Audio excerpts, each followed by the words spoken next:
The first season of Glee is expertly designed.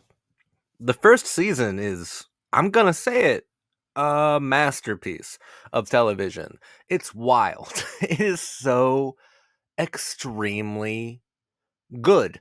It's almost frustrating just how expertly crafted season one is. Like from the very beginning, like the amount of foresight and vision that Glee had is extraordinary to truly consider. Like the first episode. What the fuck, dude? Like the last episode makes good on all of the promises and yearning of the pilot. That's really incredible. The first episode ends with "Don't Stop Believin'," which is the song they sang at regionals in the season finale. And not only does the pilot end with "Don't Stop Believin'," but it ends with like everybody who's in that auditorium eventually joins the Glee Club. Like you have your core misfits on stage, but in the background you got Santana watching, and even Puck peeks in and like scoffs, turns around in disgust. Quinn is there too. Remember when they eventually all end up joining? Like it's like, how the fuck did you do this? How did you do this, man? The first season of Glee is a masterpiece of television. Glee, Glee, Glee, Glee. It's interesting. How do you really approach a show like Glee to analyze it? I like to analyze teen drama.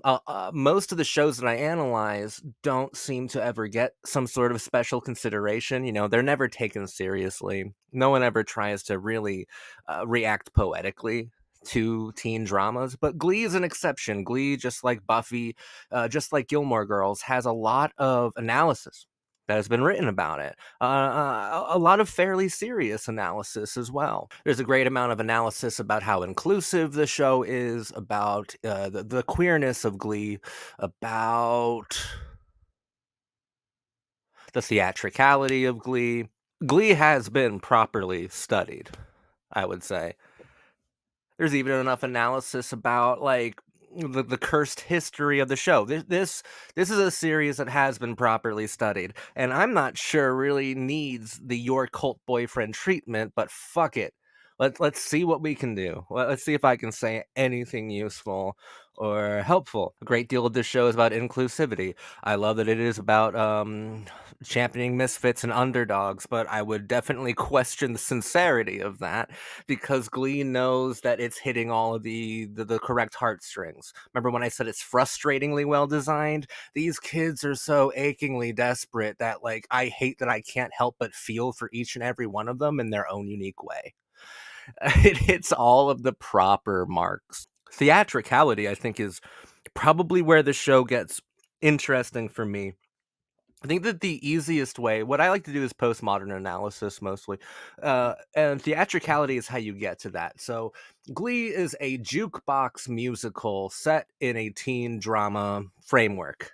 And musical, why would the musical work so well within a teen drama? Well, because teen dramas are about exaggerated emotions. Teen dramas are about hypersensitive characters acting in extremely melodramatic ways to literally everything. It's life or death when you're a teenager.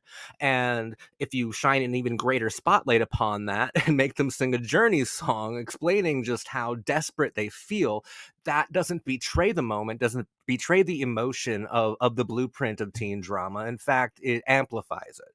So it's really an amplification of teen drama, of teen feelings, of angst. It's an amplification of that. And that's why the musical works so well here. That's why the musical works so well in general, but it's such a forgiving kind of atmosphere, considering that it is a high school one. And I also believe that a lot of teenagers simply are theatrical or at least performative.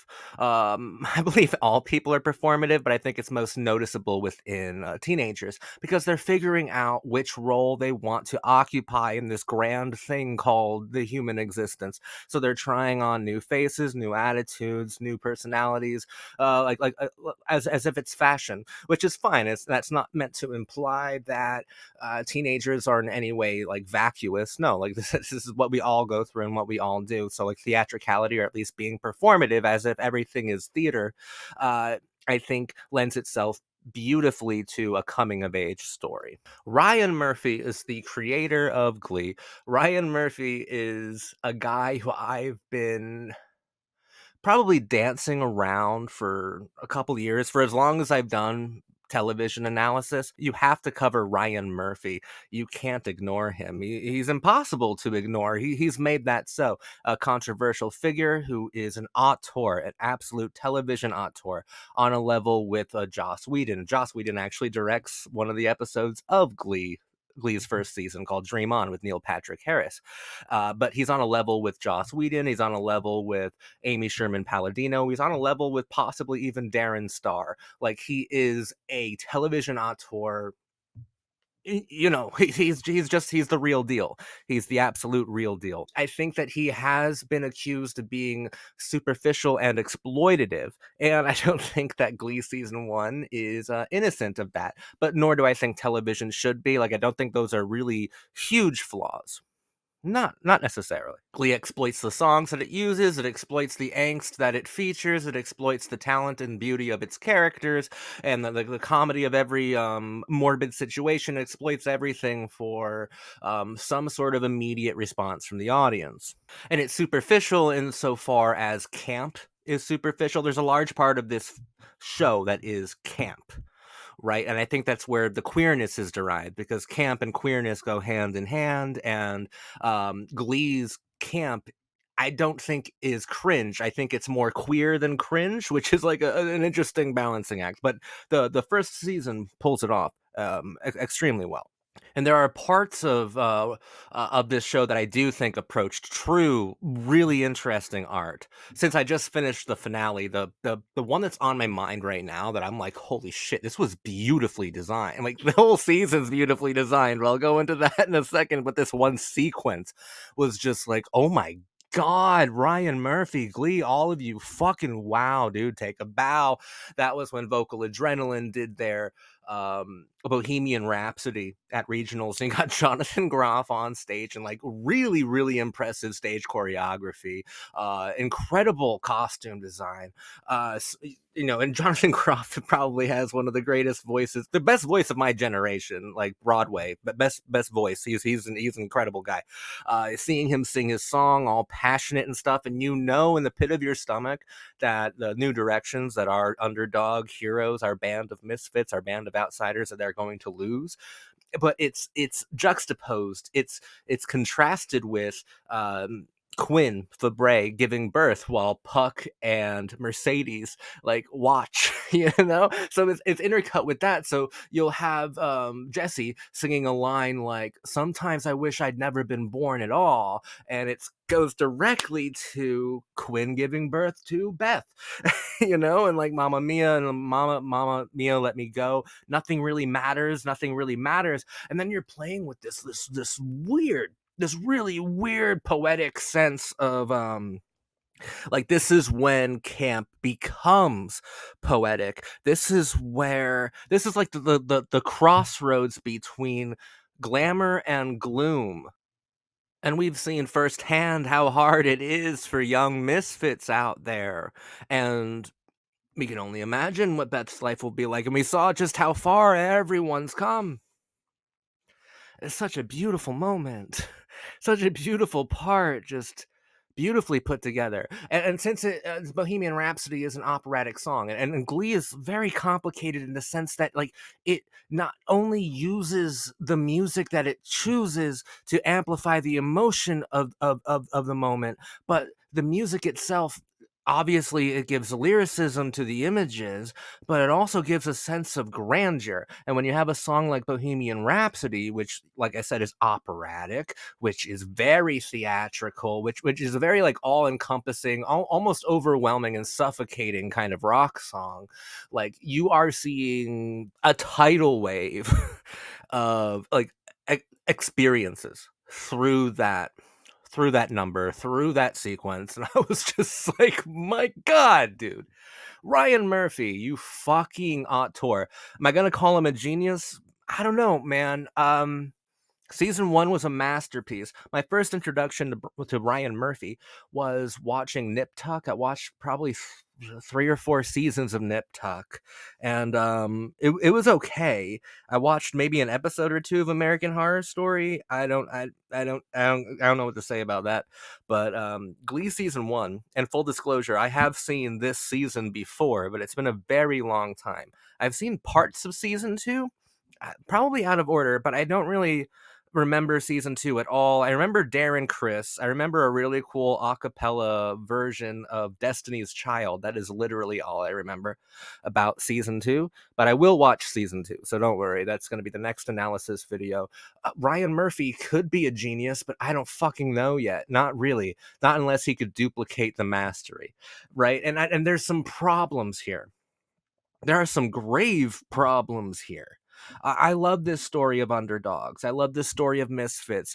This is truly a John Hughes inspired tale. This is really John Hughes for the late 2000s, early 2010s. Like this is pure. This is great.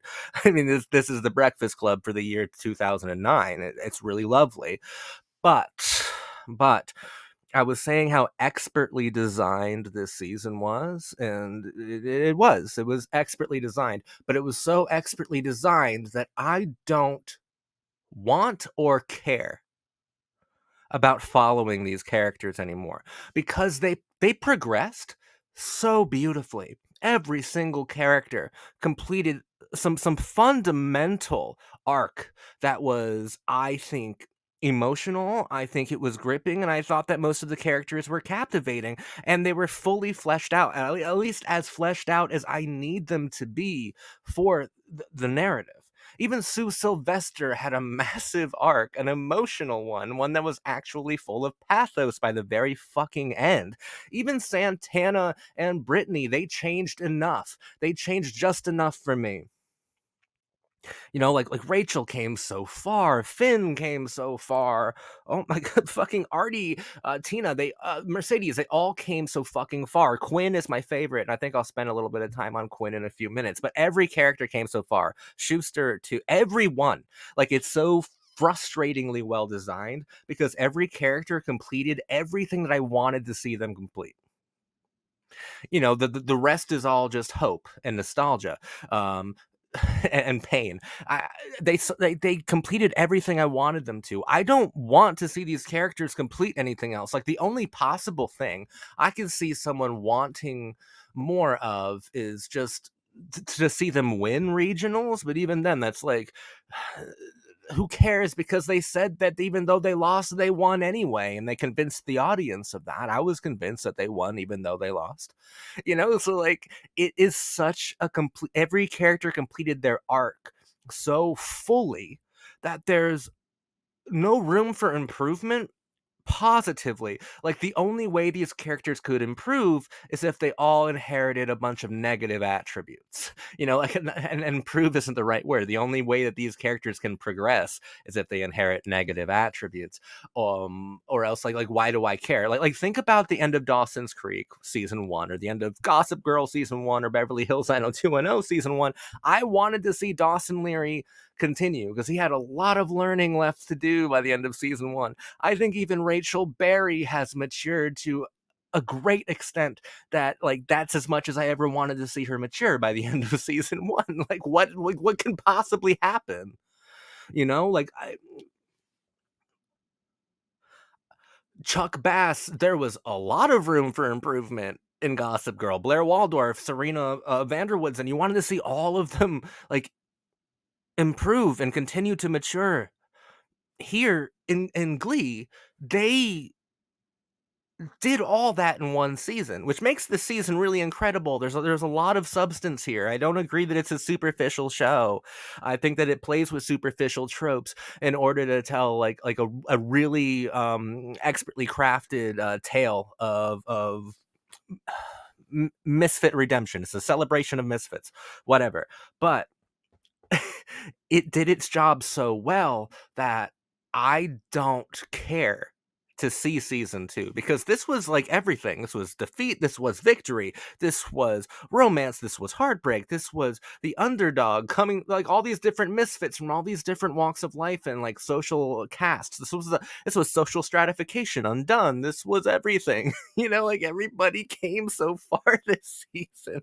Like I don't care. Everybody did it. And when I say I don't care, I just mean I this is it. This is like where it should stop.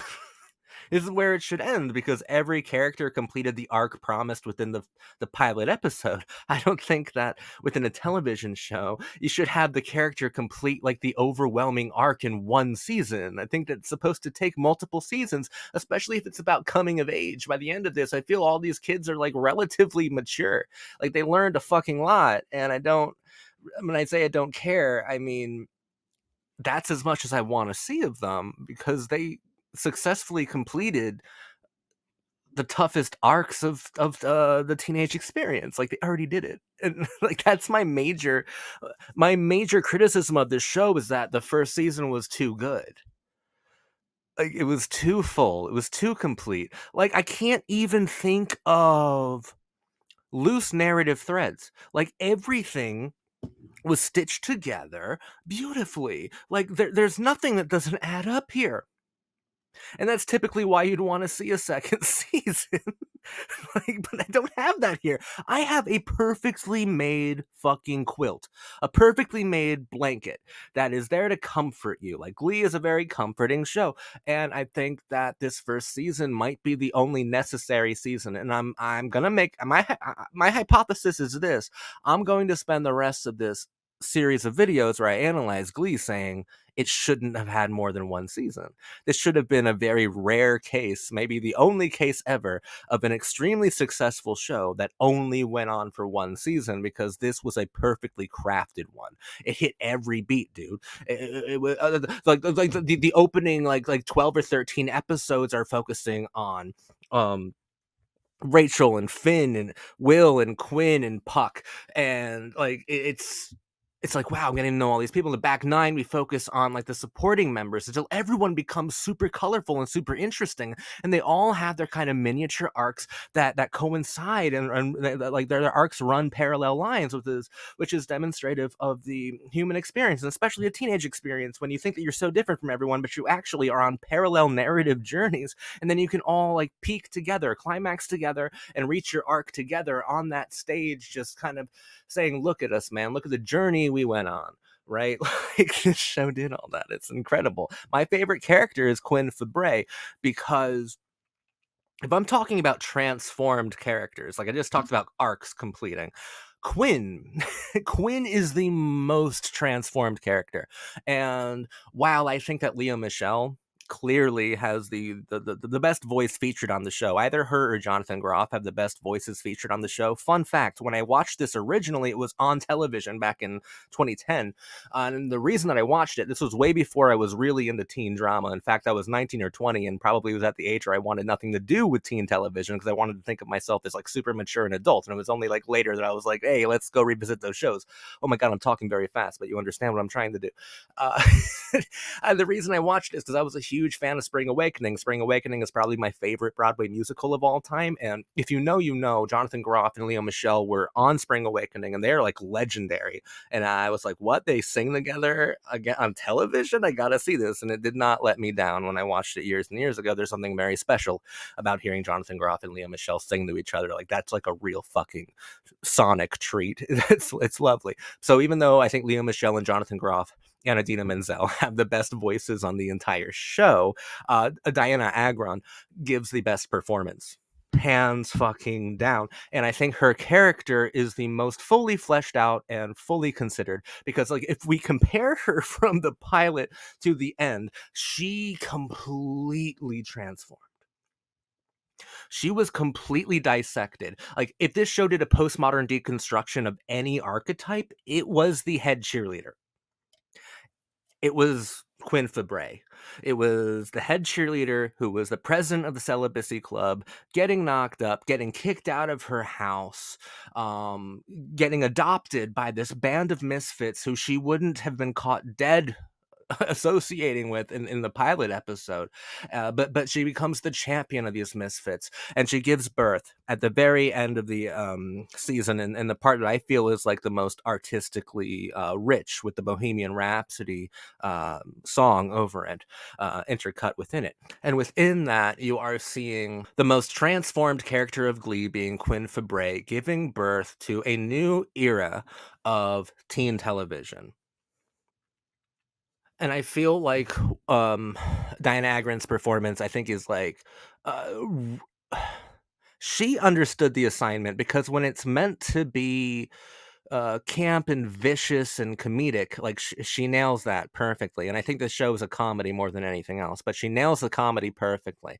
But when it asks a bit more, she treads the line. She treads the needle so elegantly.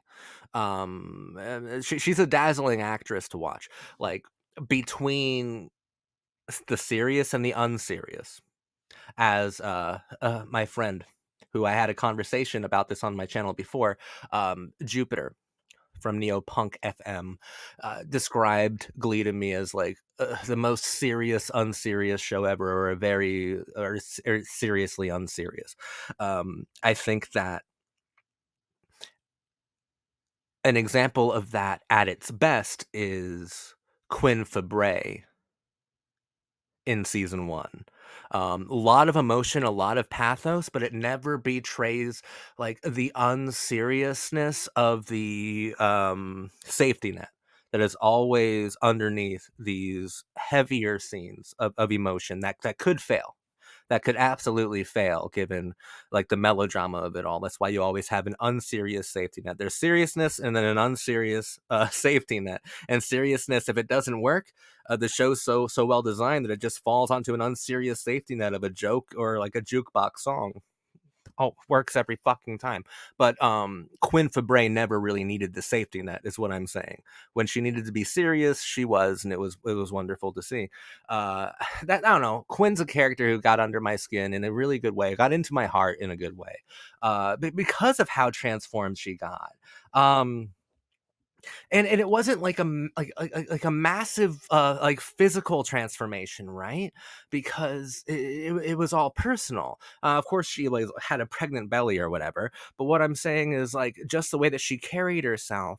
um the misfit was just such a natural part of who she was. Like the misfit is a natural part of every kid. To suppress being a misfit to be more popular seems to be the dream of a lot of kids, but I think being a misfit is natural to the human condition, and like someone as perfect looking as Quinn Fabray embracing that, I thought was really um, nicely done. 22 episodes in this season. Not every episode's a banger, but every episode has something that's incredibly integral to the overall structure. Like, it is so annoyingly well made. It's beautifully well made. To repeat my problem with it, it's so well made, and the arcs are completed so completely that there's nowhere to go from here but downhill. Like, that's how it's set up. Like every character matured beautifully. Every character became a better, more accepting person, proud to be a misfit. Even the in crowd, like Quinn and Puck and Santana and Brittany, like, who never thought they had a misfit part of them, were liberated by expressing the misfit that they had suppressed and kept inside, like where do I want any of these people to go? No, I don't want to see them graduate. I don't want to see some of these kids fail. I like season 1 ended in such a wonderful way. Why? Oh. And that serious unserious tone, I don't think it's like unique to Glee, obviously. I don't think it's a Glee invention. That's why I'm not sure if Ryan Murphy is a genius, because I think he took the tone of Mean Girls in 2004 and applied it to Glee in a large way, and then added like the queer theatricality to it. Like it's kind of a mixture of a lot of great ideas. I don't think there's anything that is just like wow, the unique vision of it. I think that the tone is very much so of its time, and I think if you were to watch Mean Girls again, you'd be like, oh, this is the exact same tone. Like, it's a comedy first, a comedy forward film, but there is heart to it as well. There's camp, there's the serious and the unserious dichotomy. Like, it's there. I think that, like, this show, I don't think it is very I don't actually think it is very innovative, like, especially since it's a jukebox musical as well. Jukebox musicals are derivative. Like, that's why people criticize jukebox musicals. There's no, like, true originality within a jukebox musical. You are just applying a song that already exists to a different situation and exploiting both in the process. But, like, I don't necessarily have a problem with what is derivative, because like, someone asked me once for like a proper definition of postmodernism, and I said that, like, postmodern art, like, by definition, kind of has to be derivative and kind of has to rely on a pre-existing text. Which I think can make something even more interesting in the long run. My overall point with that was, like, Ryan Murphy is not inventing anything here. He is simply amplifying. He's not an inventor. He's an amp. He's an amplifier. He's a Marshall stack. He's like, that's what he is. So I don't know if he's a fucking genius, but my god, did he know how to make a season of television. And I don't want what I just said to sound too critical. I think there's something magical um about repurposing pre-existing things, right? I mean, that's essentially what hip hop is, as an art form. It's what a lot of art forms are, as art forms, pre-existing melodies put together in new and interesting ways to reach a brand new sort of sincerity within it. Now, sincerity, I don't think is a huge motivation of Glee as a television show, but we are looking for something different here, and it is found. Like, there is something here to Glee, and it might be it's shameless fun. Like, that might simply be it. Like, there are no airs of pretentiousness. There's no pseudo intellectualism here. There's no, like, there's no fakery, really, at least when it comes to, like, intelligence or deepness. Like, it's not a show that's telling you that it's deeper than it is, or anything like that. It feels like it's a show that knows itself suspiciously well, which is why you're always trying to figure out, like, Ryan Murphy's, like, what the card he has up his sleeve, because, like, the show does feel duplicitous, because it seems to be just so comfortable with the camp that it presents that you don't really trust it. I don't This show is making me probably sound a little crazy, but man, I really, really liked this season. I think that Quinn is honestly the only character worth analyzing this season. And then the rest, you can look at them as a whole and be like, misfit attributes, misfit kids, stock archetypes. There's really not a lot of deconstruction going on here, apart from the head Cheerio, apart from Quinn. She's the only character who is fully transformed and investigated. The rest kind of stay true to their archetypal definitions, and they reach their arc through standard lines. Like, no one has an arc that's crazy outside of Quinn Fabray.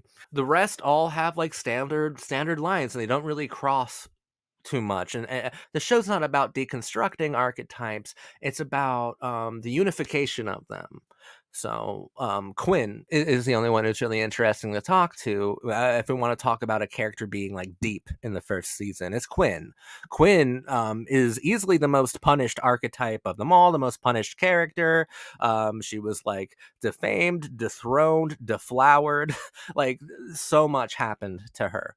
There was a lot of like poetry to her character, which is why I spent some a considerable amount of time on her, especially when compared to anyone else. But like, what do you want me to say about Mercedes? What do you want me to say about Tina? What do you want me to say about Finn? Honestly, we've seen all of those different characters before, and this isn't Dawson's Creek. This isn't Gossip Girl or the OC or Beverly Hills 90210. Nothing different is done with them. Nothing. Kurt isn't the first gay character to ever be on a teen drama. They don't do anything interesting with him. And I'm not even saying that critically. Like, it works so well, they didn't overcomplicate it. And they focused their deconstruction on the pretty blonde girl who would be like the last person you'd expect to be punished this much by a show that's supposed to be this fucking fun, right? Like that works too. That was greatly appreciated. I'm just kind of justifying why I haven't analyzed the rest, and also how it's so well designed. They didn't convolute it with a bunch of different deconstructions, but that's also the problem. Since you didn't convolute it with all these deconstructions, you're gonna have to do that later on. Then I'm gonna be like, what the fuck? We completed all of these character arcs in the first season. Like, what am I wanting to see them do? Like, I know that Kurt will find a guy that he really loves, but like, do I actually have to see that? No, I can just imagine that it happens, and like, there's a tragedy like in the thing that a lot of gay kids relate to is going to a school in a small town and literally not knowing any other gay people. Like there's a tragedy within that, but there's the triumph of seeing Kurt be accepted by a misfit family, by a found family, by adopted families. It's about a lot, but none of it is particularly super sophisticated. But just take a step back and look at this episode progression, look at this structure. It is just masterfully designed. Like, there's nothing amateur hour about any of this stuff. It's just beautifully made. It hits every beat exactly when it's supposed to, in a way that doesn't feel like paint by numbers, but it technically is. Like it's clever. It is very clever, but this is probably like a perfect example to show to a group of aspiring television writers and showrunners and be like, this is how you make a 22 episode long season of network television. This is how you do it.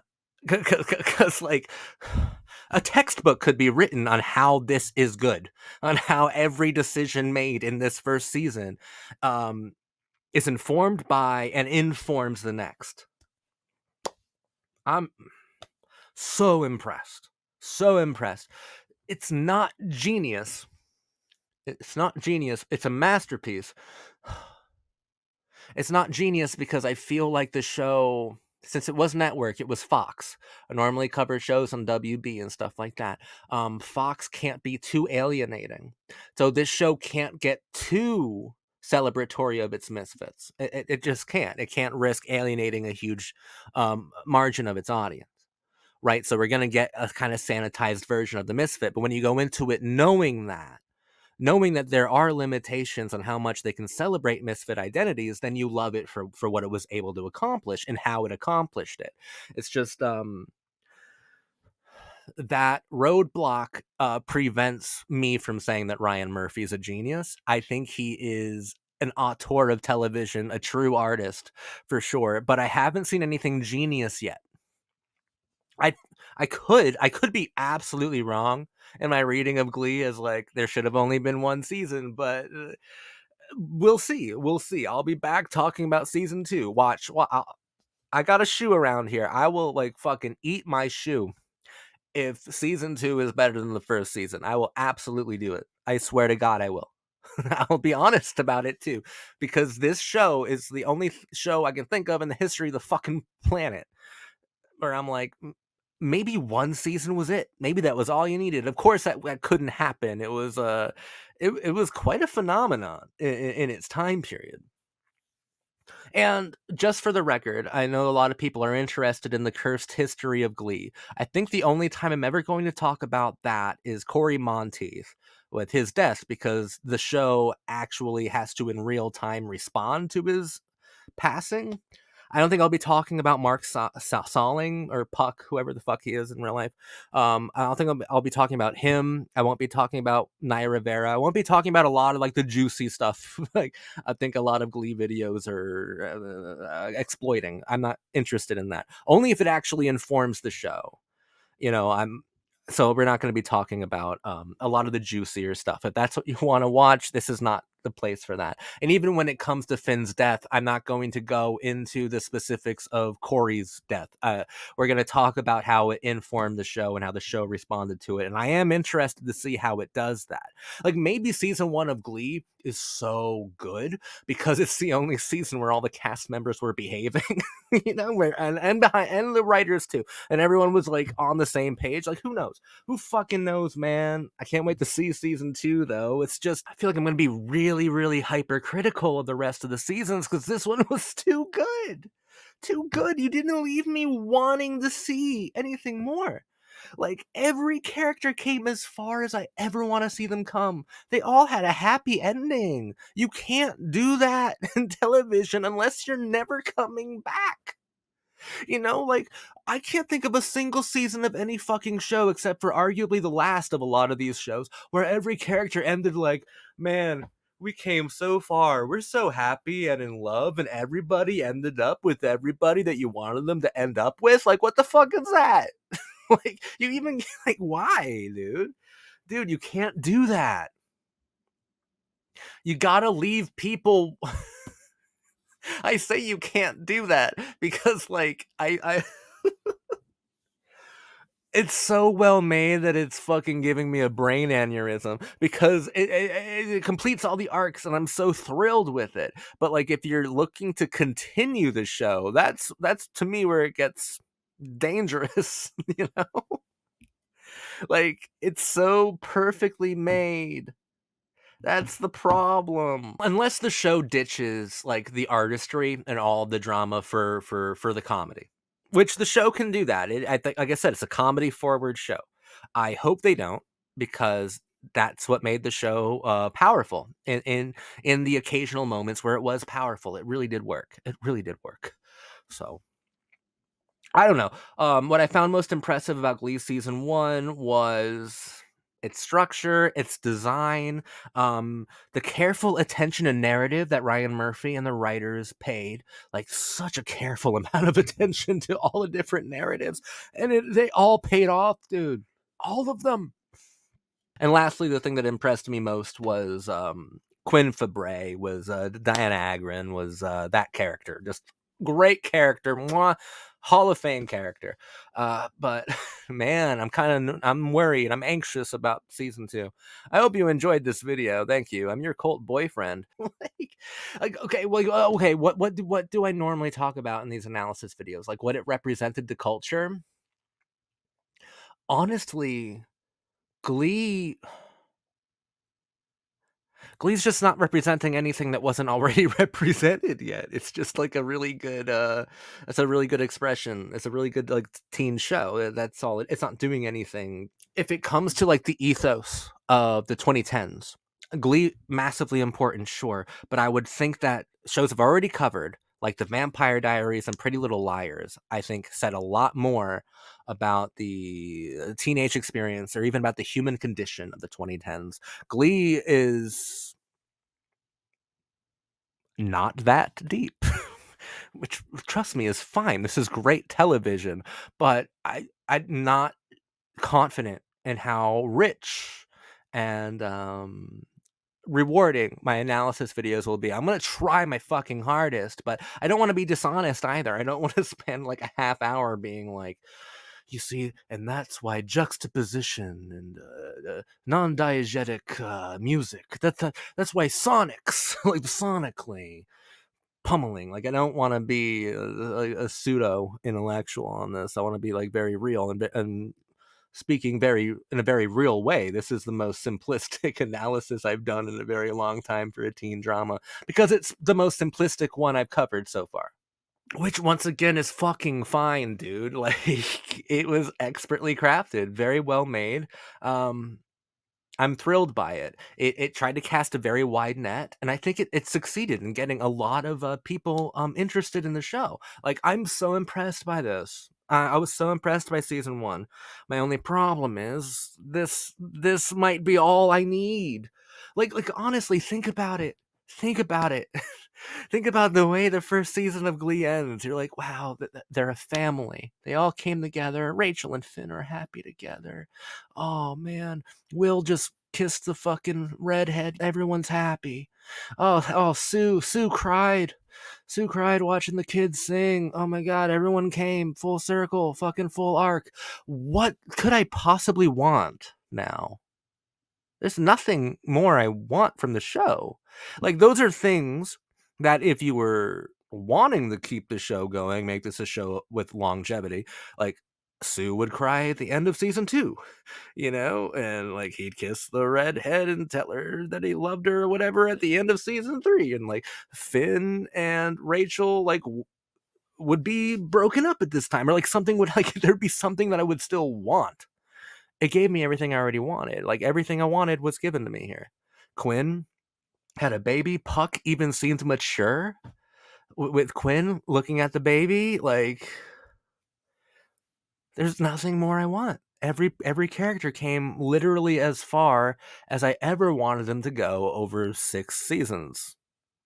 I don't see the point anymore. You did it too fucking well, guys. Like, you showed me everything I could possibly want to see, and I'm very grateful for it. But I will say, like, what are my favorite numbers? I should do that each season that I do.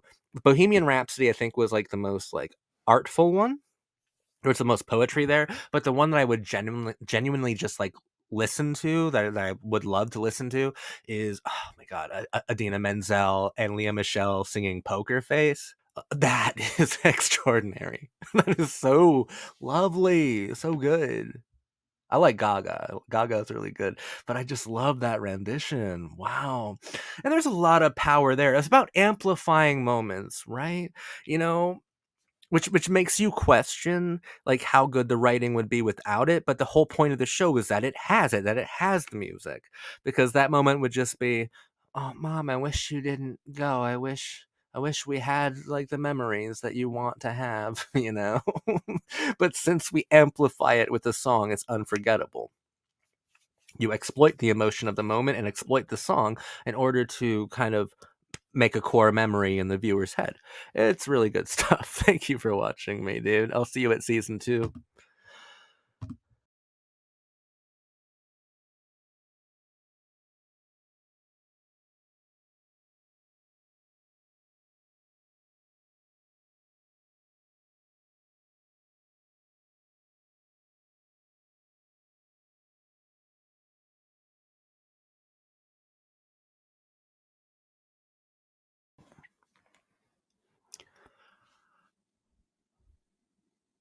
I was right. I wish I wasn't. But Glee season 2 is a bad season of television. It's very bad. This was a miserable experience.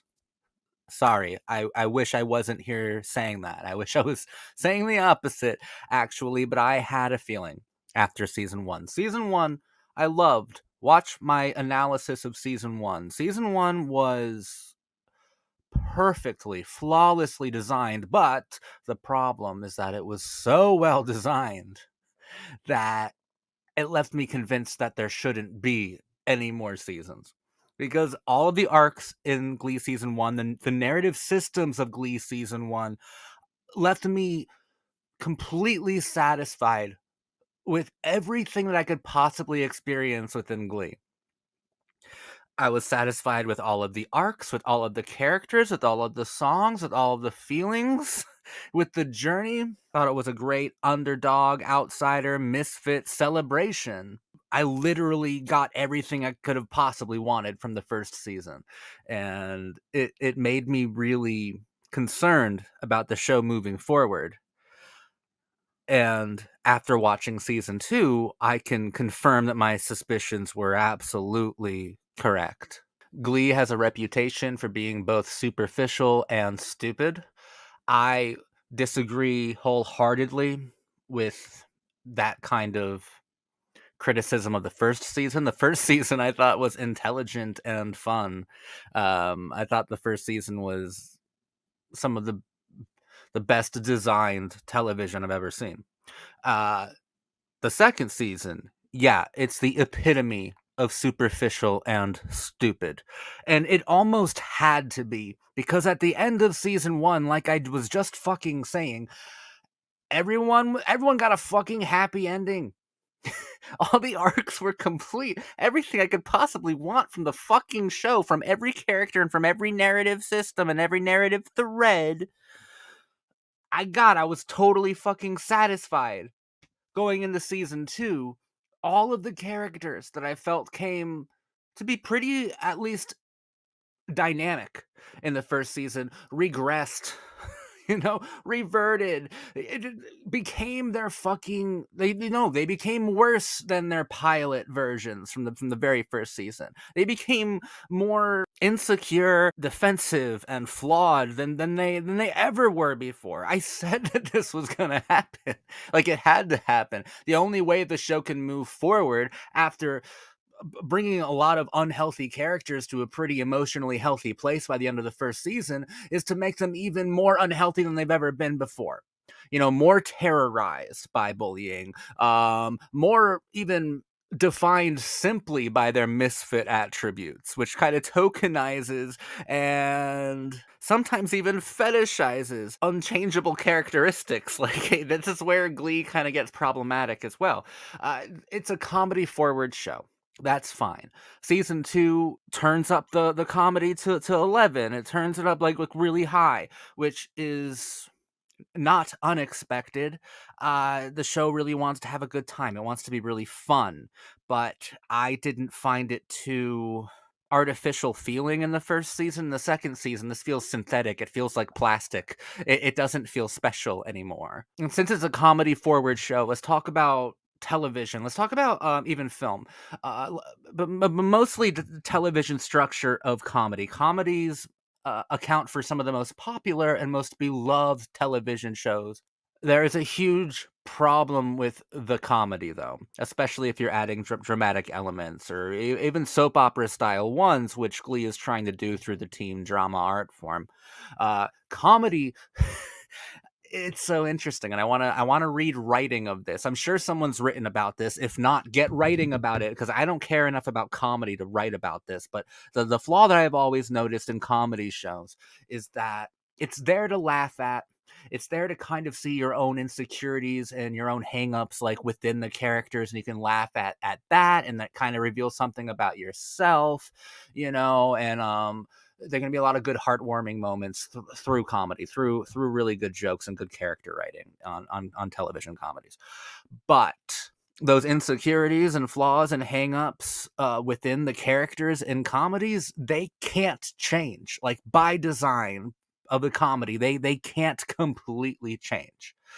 Comedy is almost anti-arc, right? Because in the first season of Glee, we saw all of these kind of like adorable misfit kids um grow and become better people. In the case of Quinn Fabray, completely transform into something that I thought was quite sophisticated and unique. And of course, Quinn Fabray in season 2 is more superficial than she ever was in the first season. But still, I might talk about Quinn later because some of the most interesting parts are still with her character. And now I'm thinking it's simply because Dana Agron is such a good actress. But anyways, about the comedy, characters aren't allowed to change, or else you lose the joke, and you need the joke to keep the longevity of a comedy intact. Like no one cares about the Office if Gareth or Dwight suddenly become healthy over the course of this. They're not allowed to, because they need to be funny, and the funny comes from their character, from their insecurities, from their hangups, and from their flaws. Like, you're not allowed to change within television comedies. Jerry Seinfeld is not allowed to stop being neurotic and narcissistic. He has to be both of those things in order to keep Seinfeld going. A comedy character is kind of trapped in a prison where they're not allowed to change. And the Glee characters have also now found themselves in a similar prison where they're not allowed to change, or else you sacrifice and compromise the comedy, which seems to be at the heart of Glee during season two. Season one, I think that there was this serious, unserious dichotomy, but the serious worked a lot. In season two, the serious moments are really rare now, and now they just clash tonally, right? I mean, I'll talk about Quinn really quick. I think my favorite part of this entire season was a discussion. She actually had a couple decent scenes with Rachel Berry.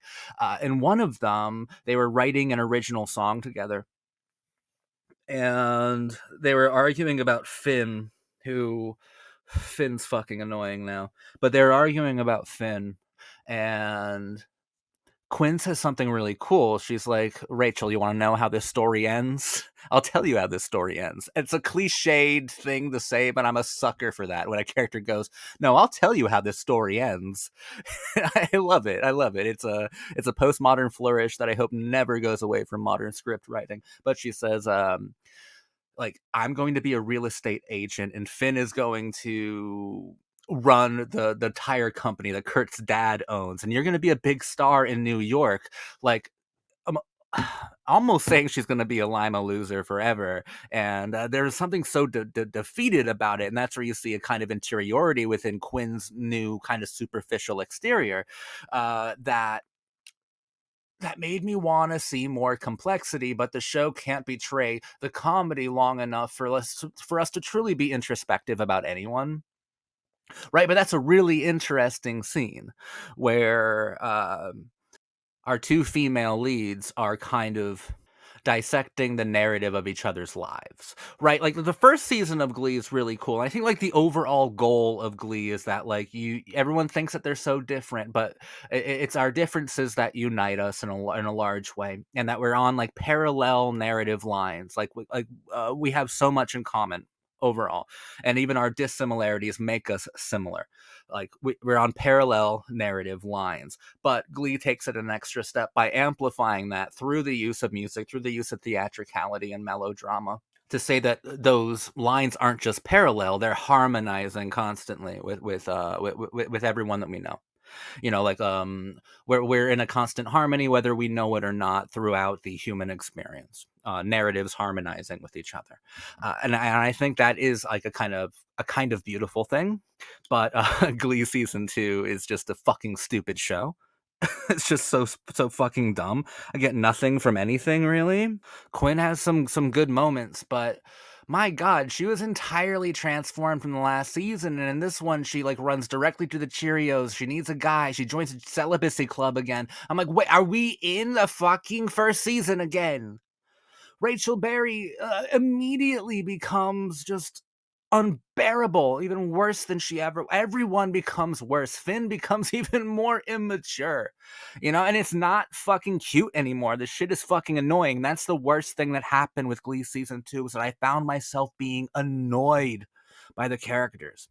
Will Schuster too, Emma, everybody. I found myself being so annoyed by them, because I feel like it lost the heart for the sake of laughter. And you can have both. The first season had both. This season doesn't. This season, like I said, feels so fucking plastic. It's weird because, oh man, like the structure's broken. Like the beautiful structure of season 1. Like even if they repeated the structure of season 1, I wouldn't be as upset as I am right now. But they broke it in season 2. Season 1 worked so well because there's like two main competitions in it, like sectionals and regionals. Sectionals comes at the end of your traditional 12 or 13 initial episode run, and then there's normally a break, and then there's the back 9. At the end of the back 9 there was regionals, and it's like, oh my god, this is so fucking good. I know the goal, I know what we're working towards each time. This one has 3 different competitions in it, and I feel like it comes in at janky times that feel uneven, times that like really disrupt any sense of narrative rhythm. And there's something about the trip to New York that feels so rushed for some reason, or so unearned. It's just so poorly conceived. honestly. Like it's so underwhelming. It sucks.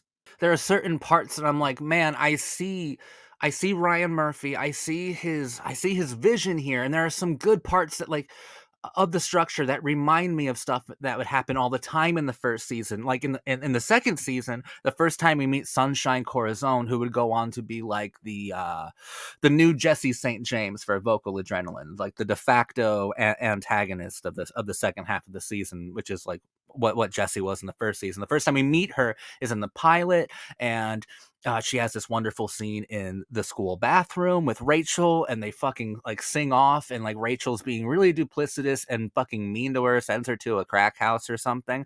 And then in the finale, there's another wonderful scene. Like the only scene of the finale that I think has true heart is Rachel and Sunshine in the fucking bathroom of that kind of really nice like performance space where the national competitions were taking place within New York City, and Rachel is making that right, setting things right, completing her character arc for the most part, and kind of taking this girl under her wing and like caring for her and nurturing her, and even kind of mentoring her in a way, being who she should have been to her in the pilot episode. And it's like, oh, from there to there, that is amazing foresight. That's so cool that you did that, and they both take place in the bathroom too, so it's like mirrored deliberately. Like that's the Ryan Murphy genius that was all over Glee season 1, and it's only there here. That's the only place it fucking is here. But it was lovely to see. Overall, this season was completely awful. Sunshine is a new addition, and while she has a great voice, she lacks presence. As a character, the character lacks presence. I don't hate Sam, but uninteresting, not very funny, useless character. Uh, what? I don't care. I do not care about this. No, Sam, I don't care. I don't hate him. It's just, what? What is there? There's nothing. There's nothing at all. And one great thing about one new edition,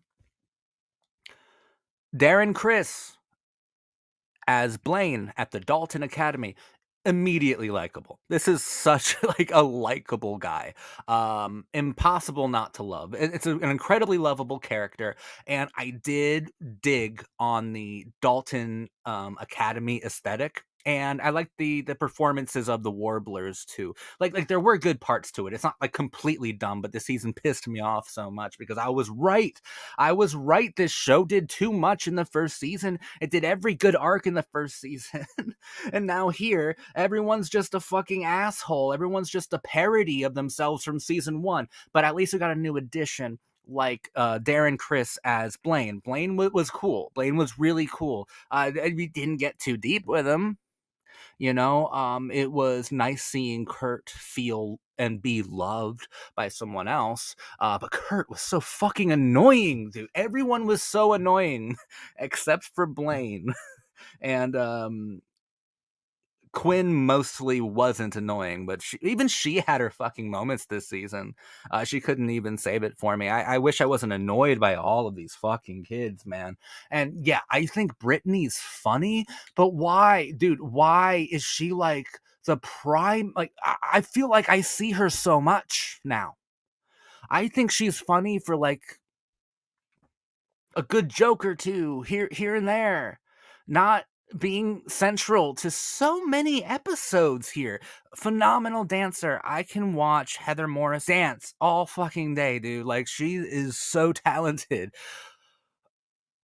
But Brittany being kind of front and center this season in a very loud sort of way, I think is emblematic of Glee choosing comedy completely and kind of ditching the more serious undertones in favor of really cringe humor now. I do like that Santana's like getting more time, but like my problem was I didn't mind Santana. I didn't mind Brittany. I didn't mind that certain characters in season one didn't like have a huge arc because I felt like everybody had exactly what was necessary to accomplish the impossible, which is a perfect season of teen television, which is fucking season one. Like, I don't like. I was happy I didn't get to see too much of a lot of these side characters because they were designed to be kind of absurd. And now that I'm getting a lot more of the secondary characters here, yeah, they're fucking absurd. And we focus on them and everything just gets more absurd. I can't take any of it seriously. And I'm definitely not supposed to. This show is just trying to be fun. But the fun has a plastic feel to it. It all feels so fake now, and it feels like the stakes are made up. I can't take anything seriously. Like, I wish that I could have felt harder for that scene where Rachel's considering getting a nose job and she wants it to be exactly Quinn's. So she brings Quinn to the plastic surgeon's office and they sing like I Feel Pretty together. Like, that should have been good, but everything surrounding it was actively insulting the deepness of um of of the visual and sonic statements that were trying to be made through that number. Like, I wish I could have liked it more. Glee season 2 is terrible, dude. Like, it's fucking awful. Like, oh my god, it's a parody of season 1, a really bad parody of season 1. I fucking loved season 1, and I knew this was gonna happen, man. Everything completed too completely within season 1. In season 2, in order to keep television going, if you want comedy, then all of the characters who got over a lot of their awful flaws from the first season, they have to get those back, and even in a worse way because you want to like make it bigger, bolder, whatever. Because it's technically a sequel.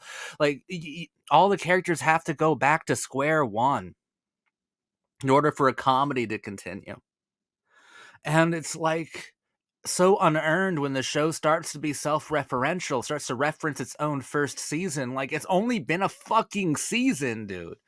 Like, it's so unearned and like unnecessary. I don't know. Like, to me, Glee season 1 is a perfect season of television, and I saw this coming insofar as I was like, there's no way to move forward without moving back, without going way back, and the show ultimately becomes superficial and stupid. That's the way I see it, and that's apparently the way that Ryan Murphy saw it, but that's not the way it had to be, okay? I'm not a fucking genius, and clearly Ryan Murphy isn't one. I was questioning that on the first video I did, but now I can answer quite certainly. Not a genius, not at all, because I couldn't think of a way to make Glee season 2 good, right? But someone someone should have, someone could have, someone smarter than me, someone smarter than Ryan Murphy. Like, there, it sucks because Glee season 1 is such a perfect thing, dude. Like, it's so incredible. uh just because I couldn't think of a way that season 2 could have worked doesn't mean that season 2 was an impossibility, dude. Like, like someone, Ryan Murphy should have been a genius. This could have worked, you know. Like, Buffy the Vampire Slayer is a good example of a show that does do a mixture of the serious and unserious, of drama and comedy, and yet every season pushes the characters forward, and we deal with interesting things at every season, right? Like it's a continue. It's so fucking good. Glee cannot hold a candle to a show like Buffy, to a show like Gilmore Girls. Not even close. Not even close now, especially if there's like even more seasons. It's just gonna get more and more fucking stupid. Man, I didn't want to be this harsh in the video, but I kind of respect season 1 a lot. And then there were parts of this that just felt uh, disrespectful to it. Like it was actively satirizing the first season and making fun of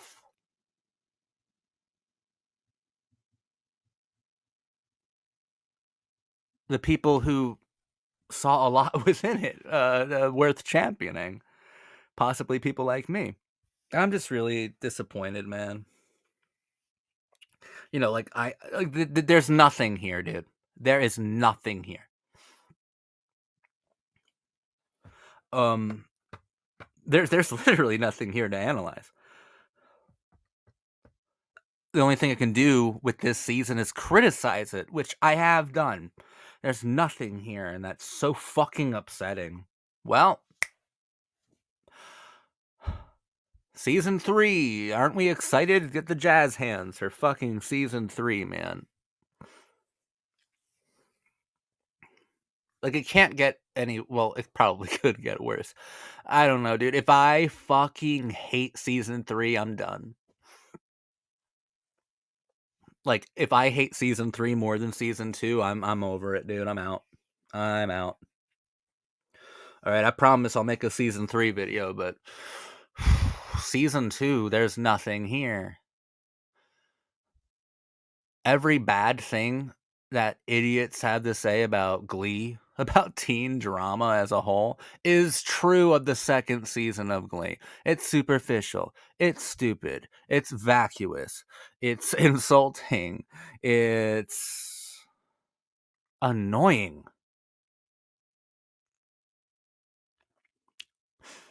It's irredeemable.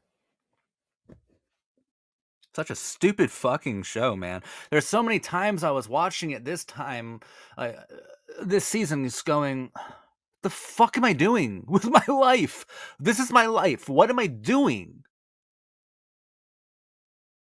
I don't feel like anybody fucking respects the viewer this time around, or they think the viewers are so fucking dumb. There was power in the first season. I am not crazy, man. There was so much richness, to the tapestry of season 1. It is so incredible. Seriously, go rewatch season 1 and just be like, wow, what a magnificent design.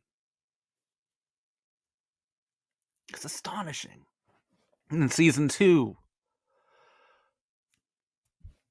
fuck season 2. I guess a lot of people liked Gwyneth Paltrow in this season. I liked her in that one episode, The Substitute. And I think that everyone raved about her, so they brought her back an unnecessary amount of times, and she was annoying me by the end. If something works on Glee, the creatives hear about it, and then they run it into the fucking ground. But Gwyneth Paltrow, her first appearance on the show in the episode The Substitute, I think she won an Emmy for it, and I think it was deserved. She was very fun, and I think it was surprising coming from Gwyneth. I always see her as more self-serious, and it was really nice seeing her on Glee. It's just, man, it should have been that one fucking time, man. John Stamos, what are you doing? What is this show? This show's a fucking joke. This show's a joke. Like, I was like 6 episodes in going, nothing interesting has happened. Not a single fucking interesting thing has happened. Compare it to its contemporaries, right? The other shows I've covered on this channel. I can't think of any other show where, like, fucking 6 episodes in, I had a crisis going, there's nothing. There's not a single fucking thing happening that's worth a damn. Every single character, man, every single character regressed. Every single character became the pilot again. This is just a comedy. And comedies are fine, but I love going deep into these characters, into their arcs, into their narratives, man. I love that. Comedies don't allow characters to grow. And it's understandable why comedy characters can't grow. Because the joke is part of their human condition, and if you change that, they become better. Then the joke has to go away. If they become healthy people, and healthy people are not very funny. It's the unhealthy ones that are the funniest, unhealthy characters emotionally, right? Uh, they can't become well adjusted, or else the humor's gone, or else what am I watching? And Glee chose comedy. It chose comedy, man. I thought it had a really interesting balancing act of camp and seriousness in the first season, and I thought I thought it knew it, you know? I thought it knew that the high school atmosphere was the perfect atmosphere for that kind of emotional and tonal dichotomy, but apparently it was like, "No, we're just gonna be all comedy now. Nothing fucking matters.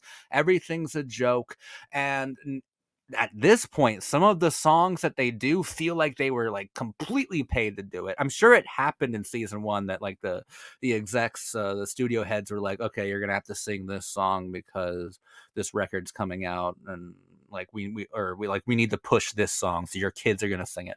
In this season, it felt like that all the way through, dude. Most of the songs did not genuinely feel like they were speaking to the narrative, not an organic way that it kind of felt like in the first season, or even in a silly camp way that it felt like in the first season. Here, it felt so plastic, man.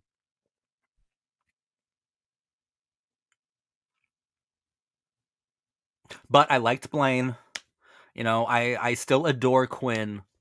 And she at least did a few interesting things, you know, and like Rachel Berry has so much promise, but I honestly, everyone else is so fucking annoying. I don't care. I don't care, man. I just don't. Hope you enjoyed my analysis of season 2. See you guys next time for season 3. Thank you for watching me so much. I normally do my favorite numbers at the end of these, and I guess I'm gonna have to say it's either Rolling in the Deep that Jesse and Rachel did. I love it. I love hearing Jonathan and Leah sing together. That's always just such a massive sonic treat. It's always so good. Always love it. But the other one that I really liked, and I really liked the way it was filmed and choreographed, is kind of I guess the Warblers at the regional singing that Pink song, "Raise Your Glass If You Are." There's like a really cool part of the choreography that like is a transcendental moment that happened all the time in season 1 and only happens this one time throughout every fucking performance in season 2. It's like it happens after the bridge where it's like this raise your glass, just raise it, and then like Blaine hits the high note while all the other warblers are standing in a line, and he's like backing away and it's shot from the back. It's like, oh fuck, dude, that's so good. That is so good. That gets you clapping, bro. The first season were full of things like that. This season had that one part. But those are my two favorite numbers on the show of the second season. So, yeah. Yeah. If you're coming here just to listen to vocals, I think even then you'll be upset by how many times Britney sings and like how many times, I don't know. I get not trying to give Leah Michelle every single fucking song, but at the same time, guys, she's she's kind of gifted beyond belief. Yes, I'm actually demanding more Rachel Berry. You know what? Fuck it. End this video. Thank you for watching me, dude.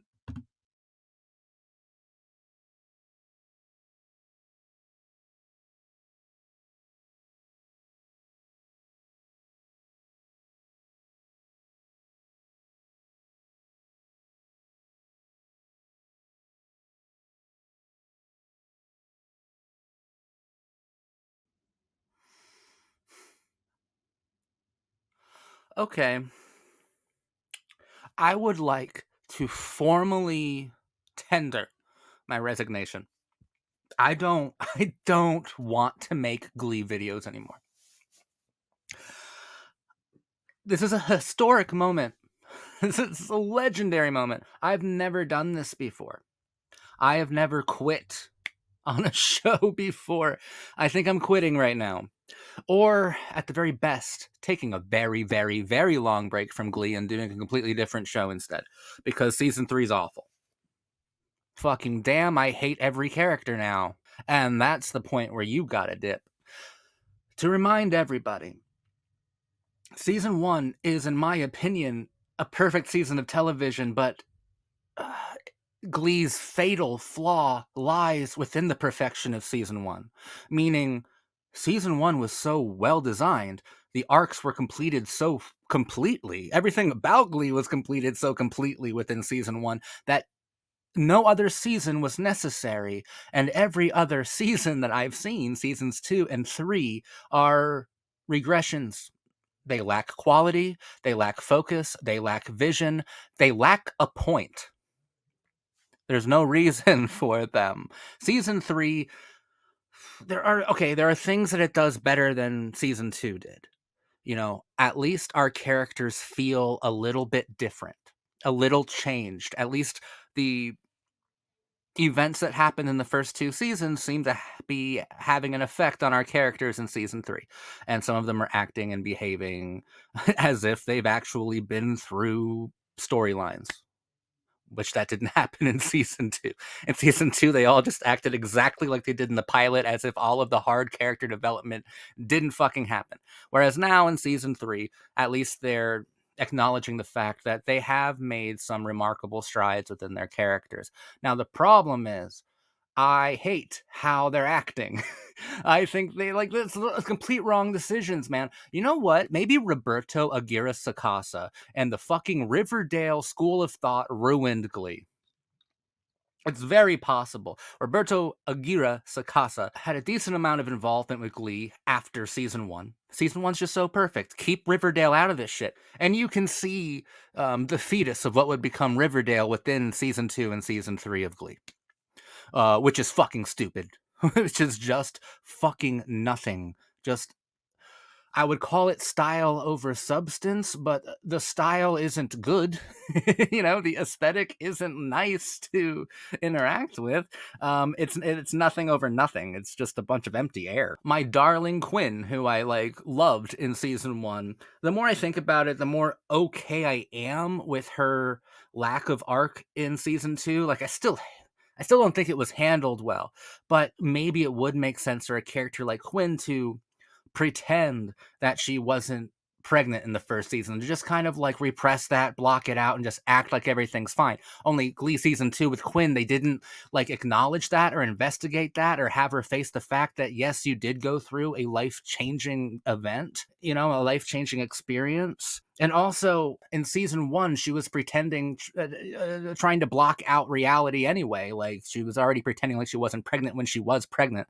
So, I mean, I'm learning to appreciate Quinn a little bit more in season 2. I loved her in season 1. Thought she was easily the most transformative character of season 1. Season 2, I'm starting to warm up to her a bit more. And also Diana Agron's performance is just very, very good.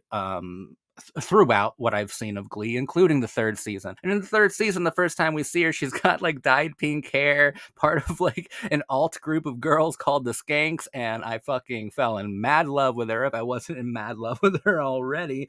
But it's so dumb. You can't take it seriously. It's like a Riverdale level of not worth interacting with. It's just meant to seem silly, camp, and cool. And then what the fuck? She's the most aimless character in season 3. So inconsistent narratively, tonally. Season 3 is just a very inconsistent season overall.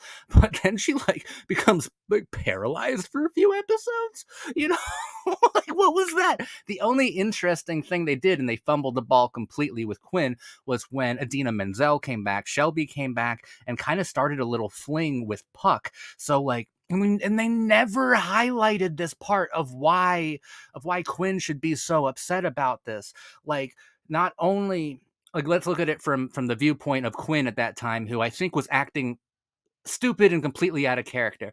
But from her stupid and completely out of character perspective, she was like, this bitch got my baby, and now she's got my man, the baby daddy. This fucking older woman coming in and taking my role, the role that I realized right now that I wanted, but they never investigated it like that. They just made it super catty and stupid and painted Quinn to be some kind of crazed villain.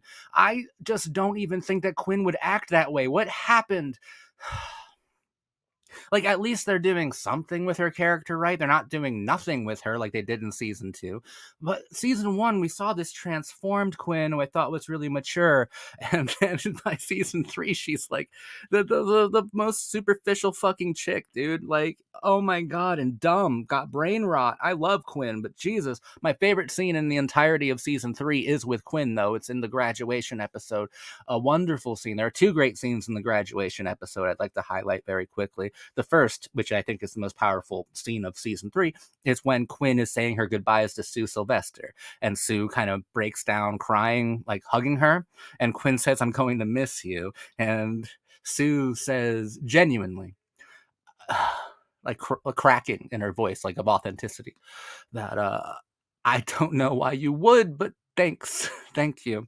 It's such a great moment between these two archetypes, which were originally like mentor and pupil. The coach of the Cheerios and the head Cheerio. The adult and the shadow, the adult and the child. Like it's so interesting. That was a really cool scene, and it was great. But that scene also highlighted the fact that season 2 and almost all of season 3, except for the graduation episode, was a big fucking nothing. Like Quinn was already that mature in that office at the end of the first season of Glee. Right? But since it's a comedy show and since it's like a camp bullshit show, they had to just make a bunch of contrived obstacles and like make her character be stupid for, I don't know, fucking 50 episodes until we can continue the maturity from the transformation of season 1 at the very last part of season 3. It's such a broken narrative system that I find it insulting. Ryan Murphy, you should be ashamed, honestly, by how broken Glee was. At this point, I'm like, maybe Glee, and this is crazy that I'm even saying this. I think it's a wonderful season of television, and one season television shows that are successful don't exist. How about this as a compromise? Glee should have just been a fucking movie. It should have just been a 2-hour fucking movie. It would have been a legendary one, even more legendary than the show is. It would have been excellent. Because clearly you didn't have a plan. You only had a plan for season 1, and you did such a good job. It should have just been a film. In fact, the first season kind of follows the steps of a film more accurately than it does television. But it is a wonderful television season. It's like perfect television, but I can also see it being possibly even a better film. Glee was a mistake. The other scene in the finale that I think is really nice is when Rachel believes Finn is driving her to get married, but he drives her to a train station instead and like says, "You have to go follow your dreams and I'm staying behind." It's like really emotional, really heartfelt. There's a lot of pathos within that scene. And I just remember thinking, why didn't I get more of this?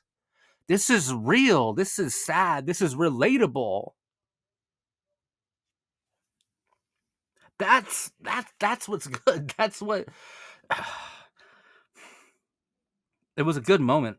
Very good moment. Wonderful acting from Corey Monteith and Leah Michelle within that scene. Glee, what did it represent to culture?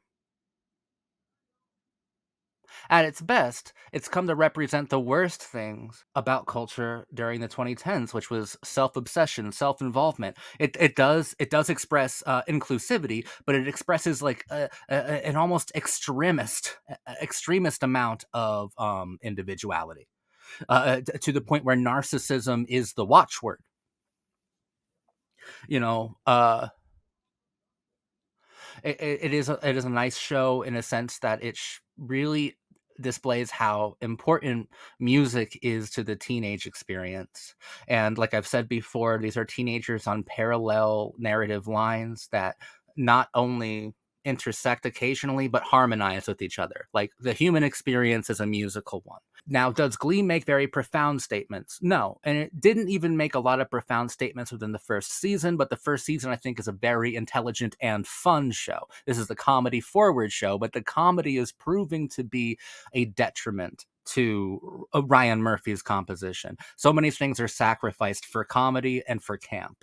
And I just don't really appreciate a lot of it at all. I'm giving up on Glee because Glee has given up on itself at this point. I almost think that Glee is now just a vehicle for it to sell songs. I bet if we looked behind the scenes on this show that there are music companies and pop stars and agencies being like, please have your kids sing this song. We're trying to push this artist right now. Please have your kids sing this song. So they do it. I bet this fucking show is the most plastic fucking thing in the world at this point. In the first season, yeah, there were silly songs and shit, but it felt like those massive amplifications of teenage emotions through melody informed the narrative, informed the characters. Here, it's not as bad as season 2 in that respect, but it is very guilty of that. It's very guilty of feeling plastic, of feeling completely bought. I think it's a pretty shameful kind of show. So far as 2010s teen television goes, Gossip Girl was still running at this time. That's the greatest show ever made. Pretty Little Liars did a much better job at identifying the dilemmas of the young adult experiences and exploring them. And I didn't even like Pretty Little Liars that much. Vampire Diaries, I thought, was a rather fascinating show. An excellent show, actually. I would say it's pretty excellent, pretty damn good. And Vampire Diaries definitely did so much better than Glee at combining a lot of queerness, eroticism, inclusivity, with a certain brand of nihilism, with postmodern features, bringing us forth to a new sincerity within like horror frameworks. Like The Vampire Diaries is probably the 2010s television show outside of Gossip Girl. But Gossip Girl feels like it's between two worlds starting in 2007. So like it feels more like a 2000s show to me than it does like a 2010s show. But Gossip Girl will always be the queen of the genre till the end of time. Glee is a joke. A poorly formed joke. I will never stop raving about the first season of Glee, but I was absolutely right in my analysis video when I said my hypothesis is that I will spend the rest of the time complaining that other seasons exist because I saw everything I could possibly want to see. I was satisfied with every single thing I could possibly hope to be satisfied by within the show, within the first season. Like there's no reason to continue. No one's getting deeper.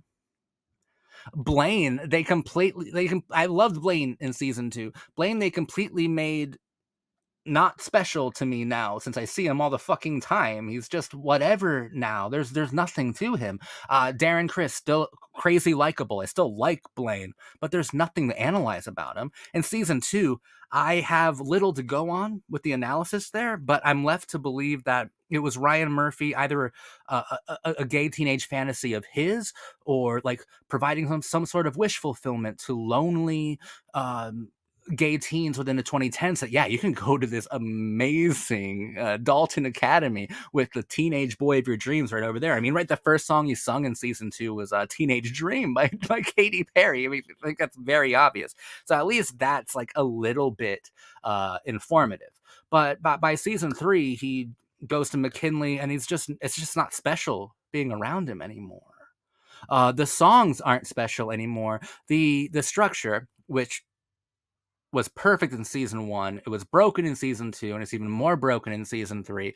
But it means nothing. There's no intensity. There's really no gravity to the performances anymore. The performances themselves aren't special anymore. And I think that they're becoming a little bit more excessive, a little bit more flashy, but like it doesn't matter. I don't care. There's like little you can do to compel me to care because Glee season 1 had me feel all the big emotions. I can't feel those big emotions again. It feels like a poor imitation of itself. Season 2 felt like a self-parody. It felt like it was parodying the first season, and all the characters within it felt like parodies of themselves. Season 3 feels like a parody of a parody, an imitation of an imitation. It feels more plastic than anything I've ever encountered. That's why I'm quitting Glee. Like I said, at least for the time being, maybe in the far future, I'll watch the second half of the show. I was curious to see how the show handles the death of one of its main actors in real time. That would have been interesting to see, but I can't do this. I cannot do this. There's no point in continuing it because I am not enjoying it at all. I am actively despising it. I am actively hating every single character. I love Quinn, but she didn't do a lot for me. She did the most for me with that for that scene with Sue Sylvester, but my God, she didn't do a lot for me overall. I found myself annoyed by everything. I was annoyed with the Quinn within the Quinn character because of like, what are you doing, writers? Do you even know who she is anymore? Did you ever know who she was?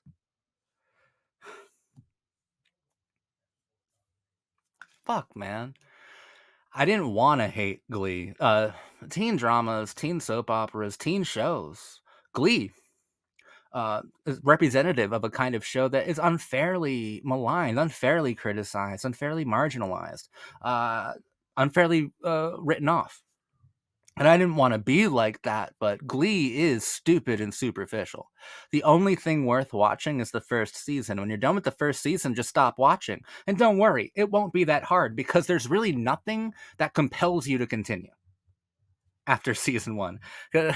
Season one ended beautifully. Everything connected. Everything was wonderfully composed. Only watch the first season ever of Glee. Everything else will just make you hate television, hate television shows, hate everything that led you to actually watching Glee.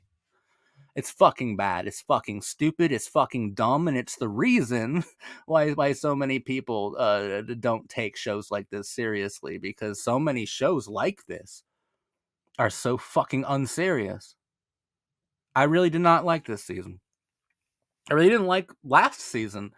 Uh, Glee had one of the best seasons of television ever with season one, followed by an onslaught, a never-ending parade of the worst fucking episodes I've ever watched.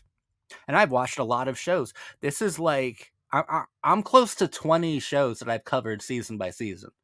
All right, I've done a lot of teen drama. This is by far the most disappointing and the most insulting to me as someone who loves to analyze and read deeply. Fuck you, man. Fuck Ryan Murphy right now. Auteur, completely, sure. Legend, absolutely. But I will never be a champion of the man. I will always say, season one of Glee, amazing. Everything else, fucking stop. I don't care about this season. I don't care about this show. So I'm resigning. I quit. I am not covering Glee anymore. We're going to do something else next time. All right. And we're going to hopefully do something that I enjoy and that has longevity, that has more promise than Glee did. I hated this completely. I hope every character dies a miserable death, dude. I hated all the characters by the end. There are so many characters on Glee. You know how hard that is to accomplish? Like, fucking, I hate them all. Except for Quinn a little bit, but you know what? Make an omelet, you gotta fucking do the eggs thing, dude. Fuck everybody. I hope that I don't want to spend a second longer with them. I hate them. The most annoying characters on teen drama. Oh my god, I just wanted them all to be blasted by a fucking asteroid, dude. Wiped out. Fuck Glee. Thank you for watching my analysis. It's so nice of you. Thanks. Especially if you're a big Gleek. I'm sure this has been a terrible video for you if you're a Gleek. Sorry, dude. Watch my season 1 video again.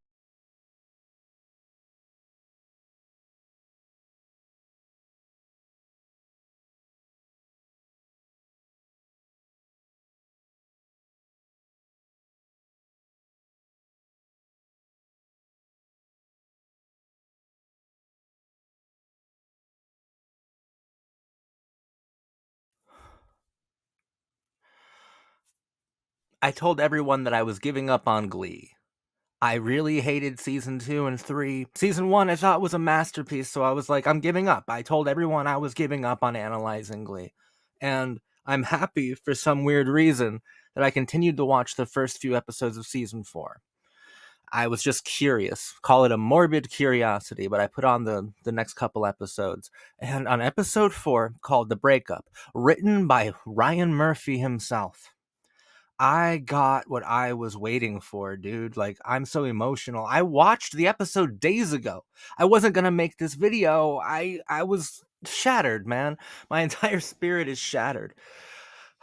I spent the first 3 seasons saying, I don't know if Ryan Murphy's a genius. Well, I finally got that genius moment.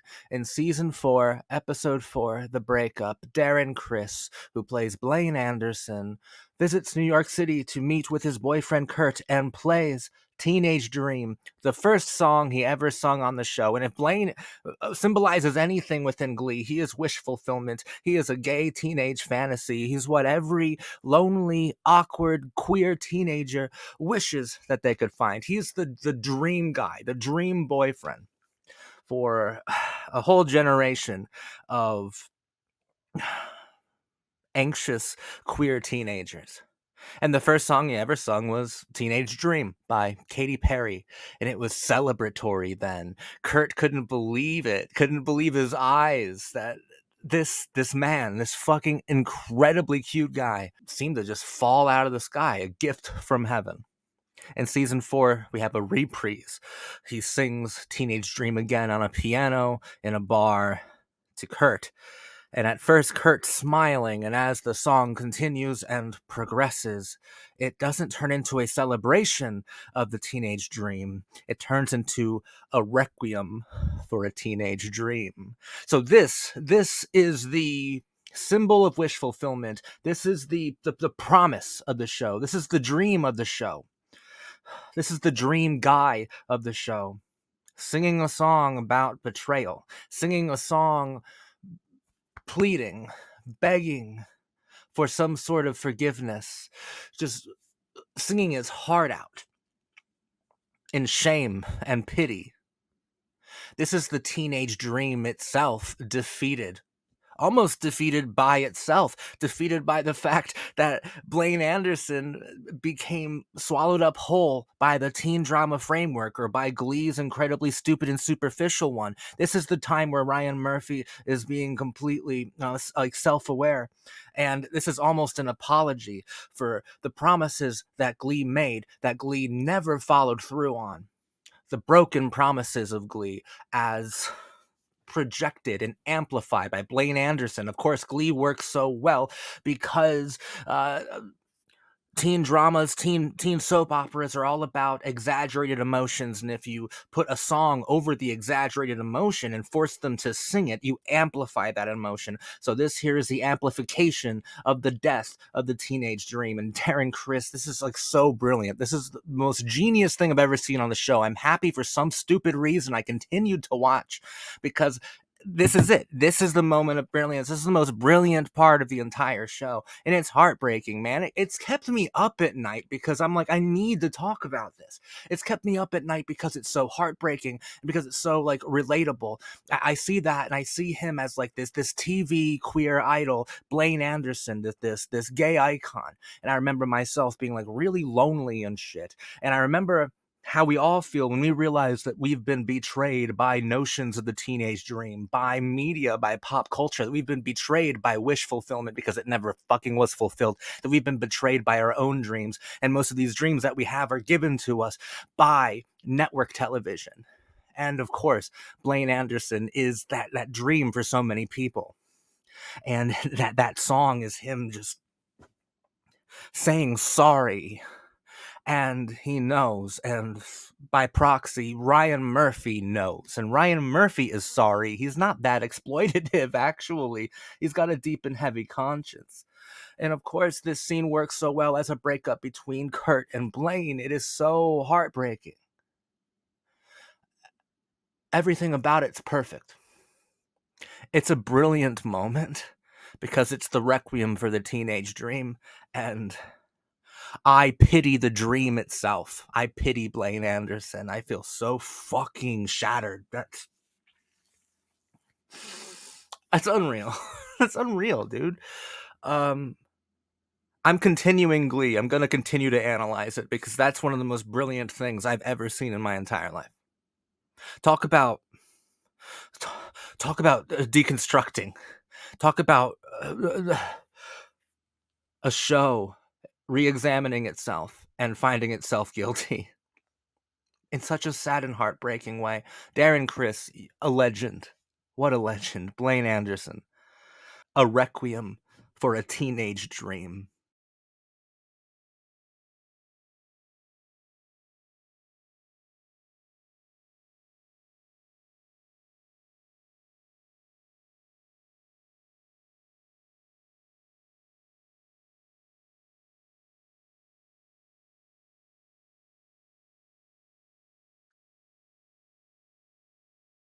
Glee season 4. I'm shocked that I'm still continuing Glee.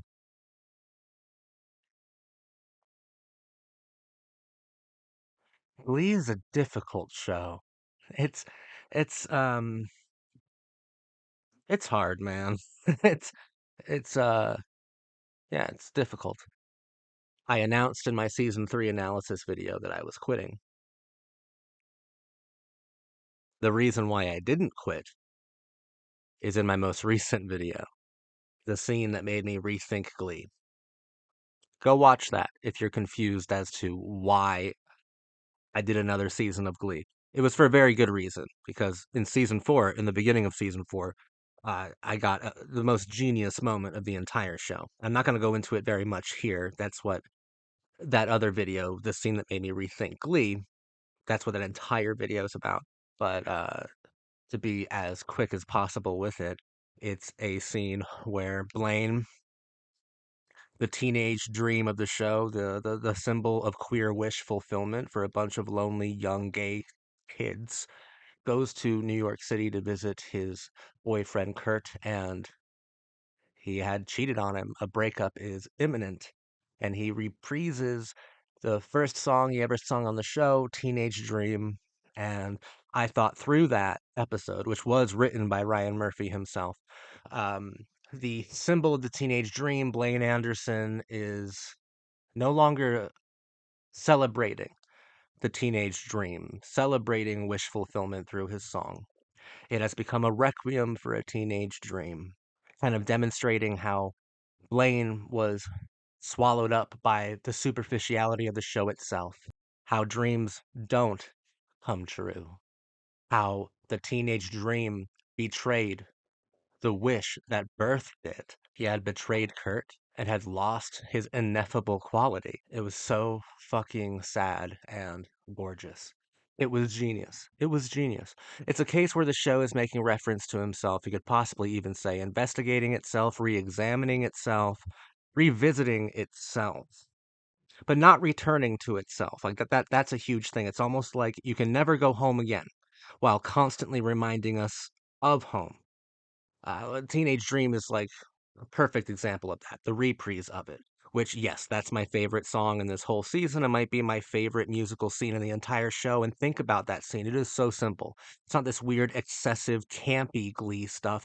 It is a guy singing a song at a bar. Nothing flashy, just pure pathos, pure emotion, pure heartache, right? But season 4 is cool. It's known as the experimental season, and I can totally see why. A lot of people think that they had no idea where they were going with the season, and I think in certain areas that's true, but broad strokes, obviously, I think they knew what they were doing. There was a clear destination, and once again, all the arcs completed, and I feel like I would be a broken record if I told you everything that was wrong with season 4 because it's the same exact things that I thought what were wrong within seasons 2 and 3.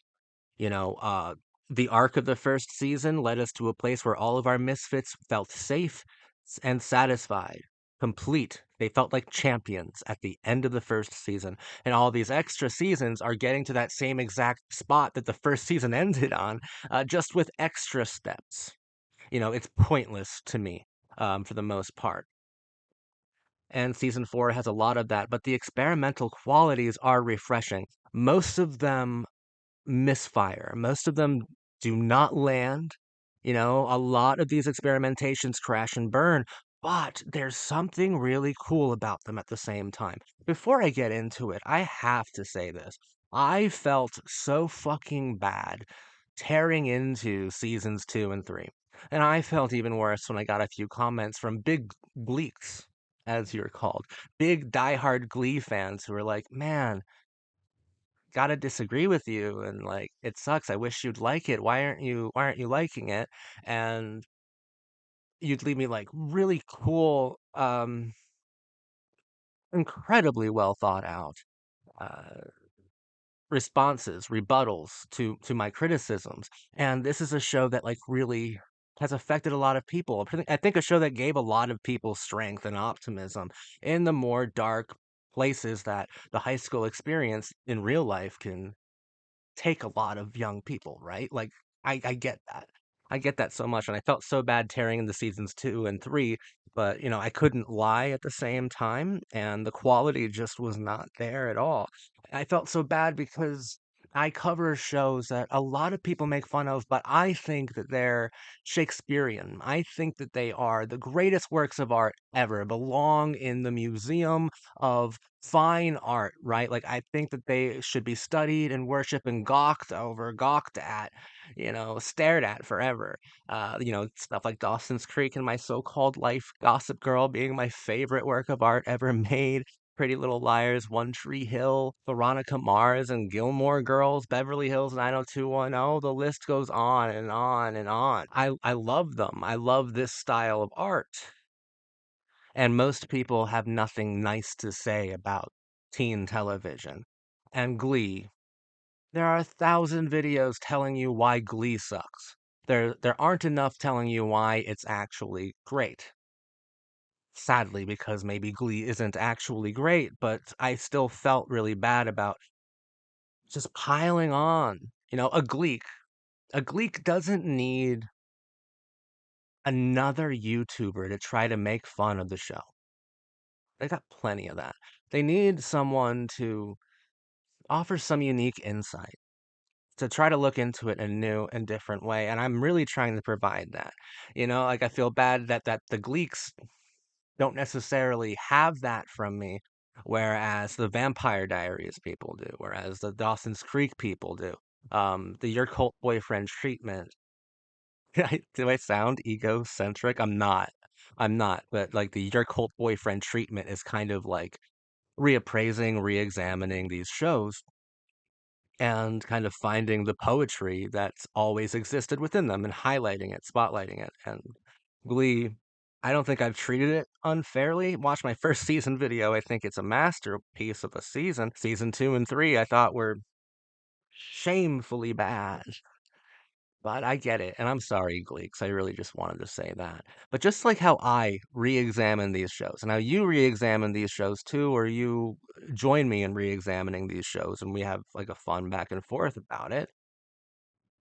Glee season 4 is re-examining itself. It kind of feels too soon, but at the same time, it is fine. It is so welcome. Like we get a bunch of new kids, or a handful of new kids.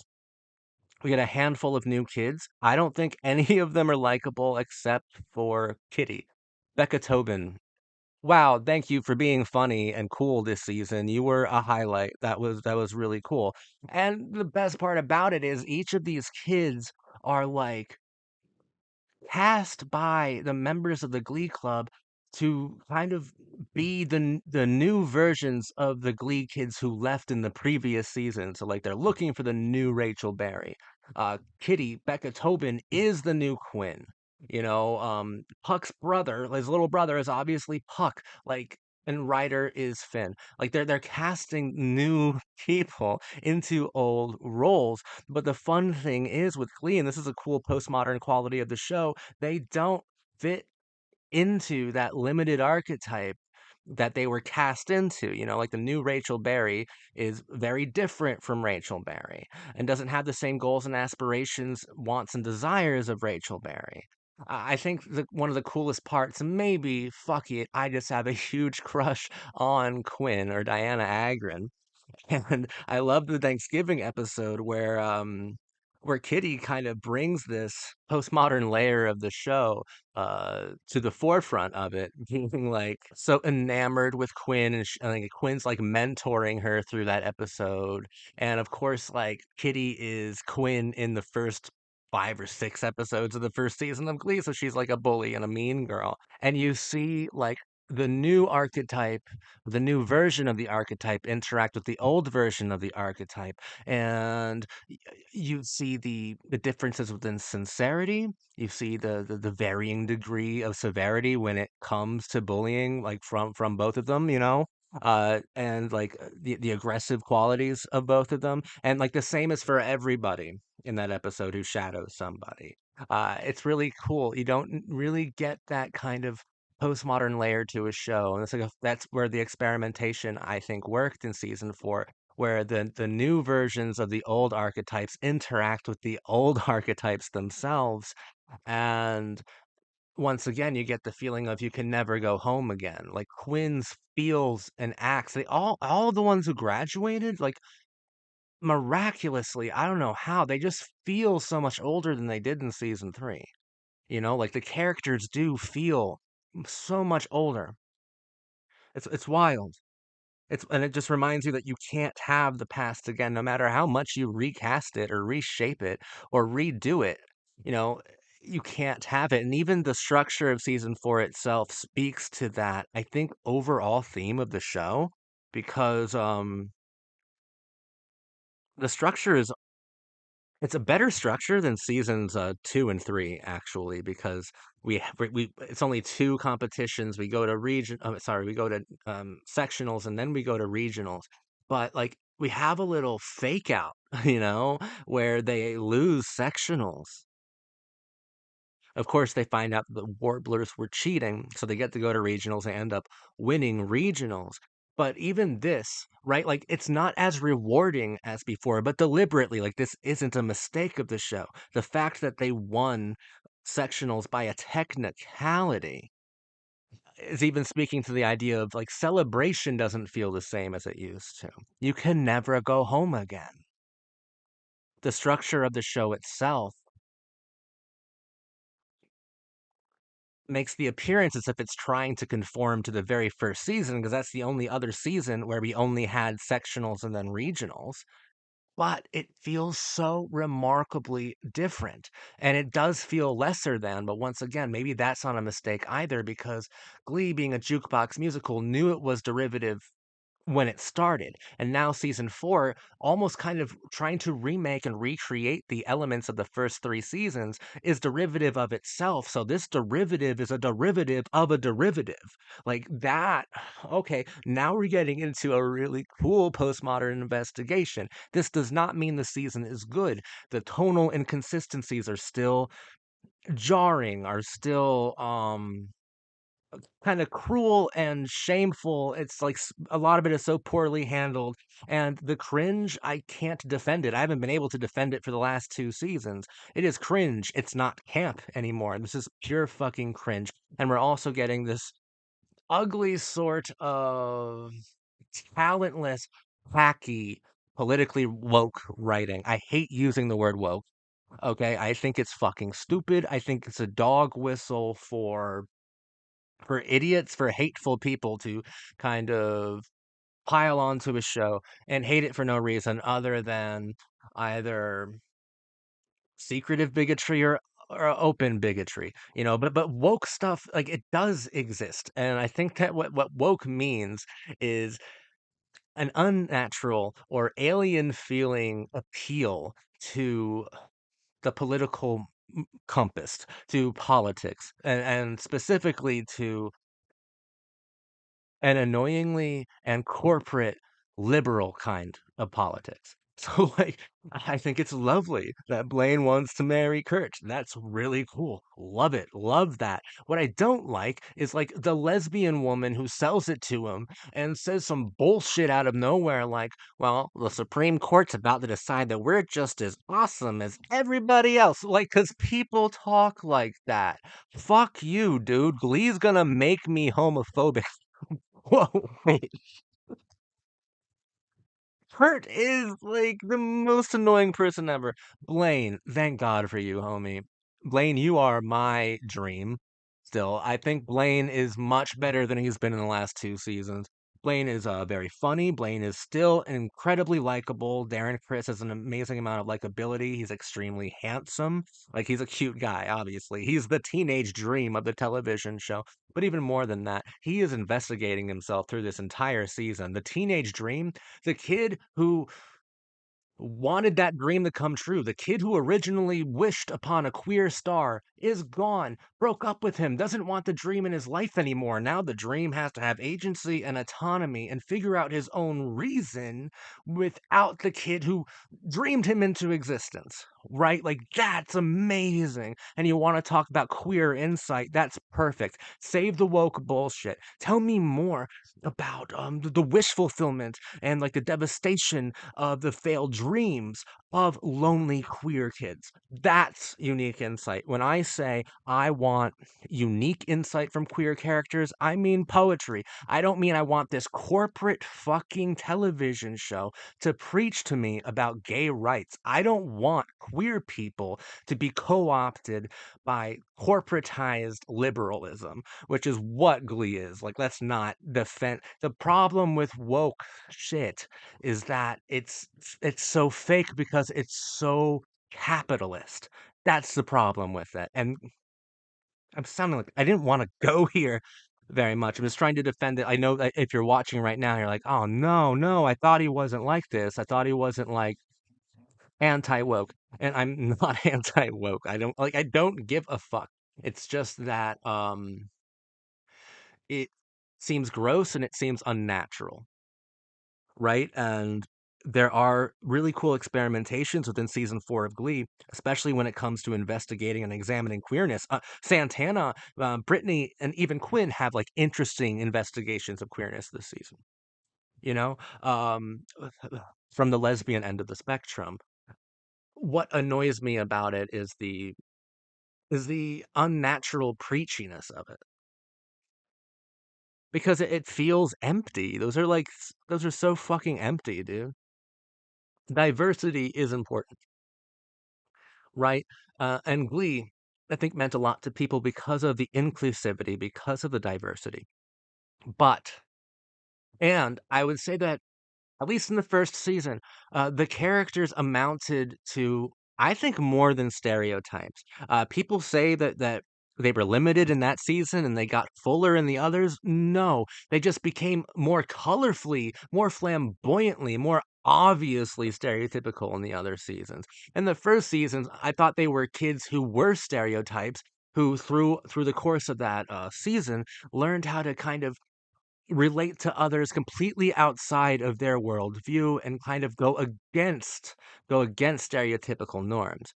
Um, I did not see that happening throughout the other seasons. I think it started to tokenize diversity rather than champion it, or even in a cooler, more radical way, weaponize diversity. This is a very sanitized show. And remember, like, it kind of has to be because it's on Fox. We are getting a sanitized view of the misfit. What I would like to happen is that I don't want Gleeks to be like this was a revolutionary show because it absolutely wasn't. We had great investigations of both queerness and diversity and quite a few other shows. I'm not saying that every other show was diverse. There is like a white dominance within a lot of teen dramas. But at the same time, you'd expect there to be in a kind of white majority country. Like, it's fucking stupid not to assume that. And oftentimes, black characters are reduced to be pretty insignificant. I mean, Bianca Lawson is the woman who I think is the queen of the genre itself, and look at every character she ever played.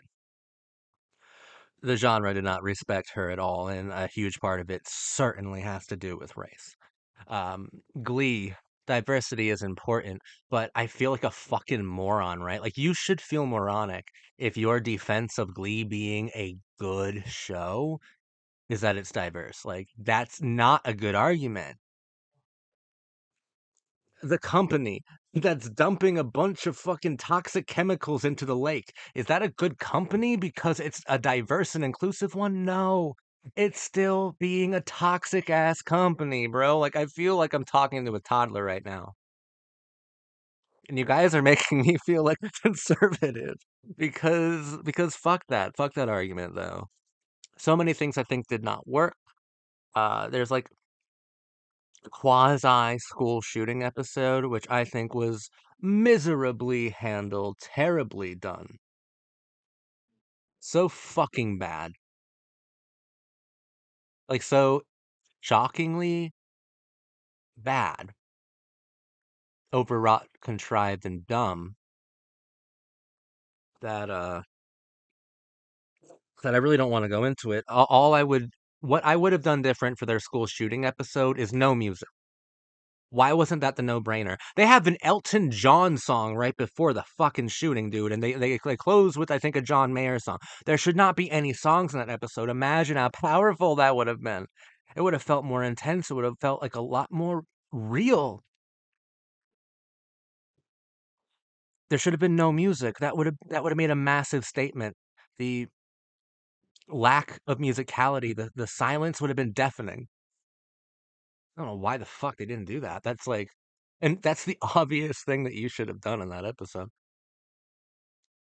I don't think that the New York stuff works. I loved seeing Kate Hudson. I think she had fun being the de facto antagonist of season 4, but I found her a little underwhelming. I love her, though. My God, what a smoke show. I love her. I liked her being mean. But I fucking didn't like a whole lot of it. And like the show is also investigating its performers because I don't know a lot about Lea Michelle, but I know that she she has like a storied historical legacy with the musical Funny Girl. Um like in real life. And in season 4 like that's Rachel's prime directive. That's her goal to be Fanny Bryce in Funny Girl. And of course, that is definitely commenting on Lea Michelle herself. How even people called Glee, like season 1, where she sung "Don't Rain on My Parade," people would call that an unofficial audition for Funny Girl. And I know she eventually did get the part after Beanie Feldstein left or was fired. So like, it's fun to see, dude. Like it's fun. But I don't like any of the stuff in New York. I fucking really don't like Kurt. Nothing against Chris Colfer, man. I think it's the way that the character's written. No, it might be Chris Colfer's acting. He is fucking obnoxious. You know, it's such an obnoxious character. I haven't liked him for a very long time. Um, I don't care about him. Doesn't do anything interesting to me. Like, and he could. Like, the interesting part of Kurt will be Blaine. Like, why talk about Kurt when I can talk about Blaine? That doesn't make any sense, though. Like, Kurt's the one who dreamed the dream of Blaine. And the dream is way more interesting than the person who was the dreamer. But I'm having fun with the experimentations that the show is going through. Finn, I know. Trust me, I know. This is the last time I see Corey Monteith, and it's a fucking tragedy, man. He brought a lot of heart and soul to this show. Not going to talk about his passing yet because I haven't seen it, obviously, but I know in season 5 there's an entire episode dedicated to the loss to Corey Monteith. Um, and I'll save my thoughts there. In season 4, he was fine. I thought that like he was a very contrived character, though.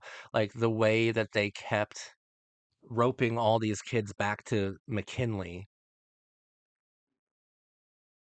Like you're not supposed to take it seriously. You're just supposed to shake your head. Like Sue even brings attention to how stupid it is that they're always there. She's like, "Did you guess? Did you kids just get here in that teleportation device that you obviously must have because you're always here?"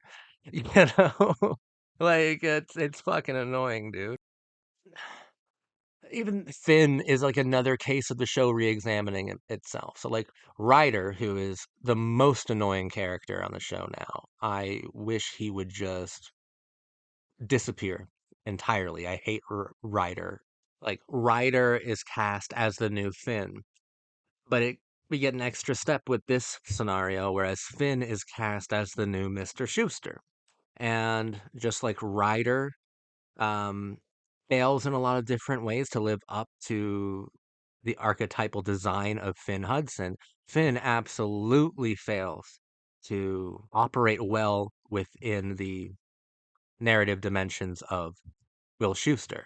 The narrative systems of Glee season 4 are fun to interact with, but they're not good. Like this isn't a good season. Um, it's not saying a lot, but it is making a lot of fascinating gestures. Uh, as an experiment, yeah, it's cool to consider. It's cool to look at. It's an absolutely aggravating show that feel outside of certain scenes with Blaine uh, lack all emotional depth and intensity. You feel for Blaine through this whole season, though, as the teenage dream itself has to find a new purpose now that the dreamer no longer wants him. But obviously it ends with him about to propose to Kurt. But this was a nice season of the teenage dream trying to find itself without the dreamer anymore. You know, either the dreamer has grown up or the teenage dream betrayed the dreamer himself. Like that's cool. That's really cool. Yeah. Let me just reiterate here on certain things. Um, I want to have interesting things to say about the show. Uh, a lot of the time, I'm only as good as the show is. And if the show isn't good, I'm not going to do all the heavy lifting. I'm not going to make up interesting things to say about it if those interesting things just aren't there to engage with. But I do want to apologize if I came off sassy in my seasons 2 and 3 video, and even if I came off sassy within this one. Another thing I want to clarify is that I mostly agree with like the tenets of woke ideology. What I disagree with is the expression of it. I think that the way that it's normally expressed is very, like I said, alien and unnatural, which makes the ideology seem cultish to people who aren't following it already. And that's, I think, a damaging thing to the causes that that these shows seemingly want to support. you know. And that's my problem with the political aspects, the more shameless ones of the fourth season. But I think that's all I'm going to say right now. Season 5 should be interesting. I've been looking forward to season 5 for a while because I want to see how the show responds to the loss of its main male lead in real time. I think that's going to be really cool. Not cool. That sounds really morbid, Zach. It's going to be fascinating. I don't think I've dealt with something like this before, you know? And definitely it has to be emotional. But season 4 though, like once again, the scene where Blaine plays Teenage Dream again for Kurt, that's what this is all about, man. That's what art's all about. That's what the art I love is all about. That's perfect teen drama. That's perfect soap opera. That's perfect. That's teen soap at its highest form. That's what it's all about. And you know what? That scene may have lasted 2, maybe 3 minutes, and it was worth it. It was worth going through 100 hours of television that I didn't particularly like just to get 3 minutes that completely captured my heart and soul. Like the season's 22 episodes. I hated basically all of the episodes in their own unique way. But the 3 minutes of Blaine singing Teenage Dream, it's worth it. It's worth all that time that I dreaded because my God, I still can't stop thinking about how perfect and meaningful and heart aching that was. Thank you for watching me.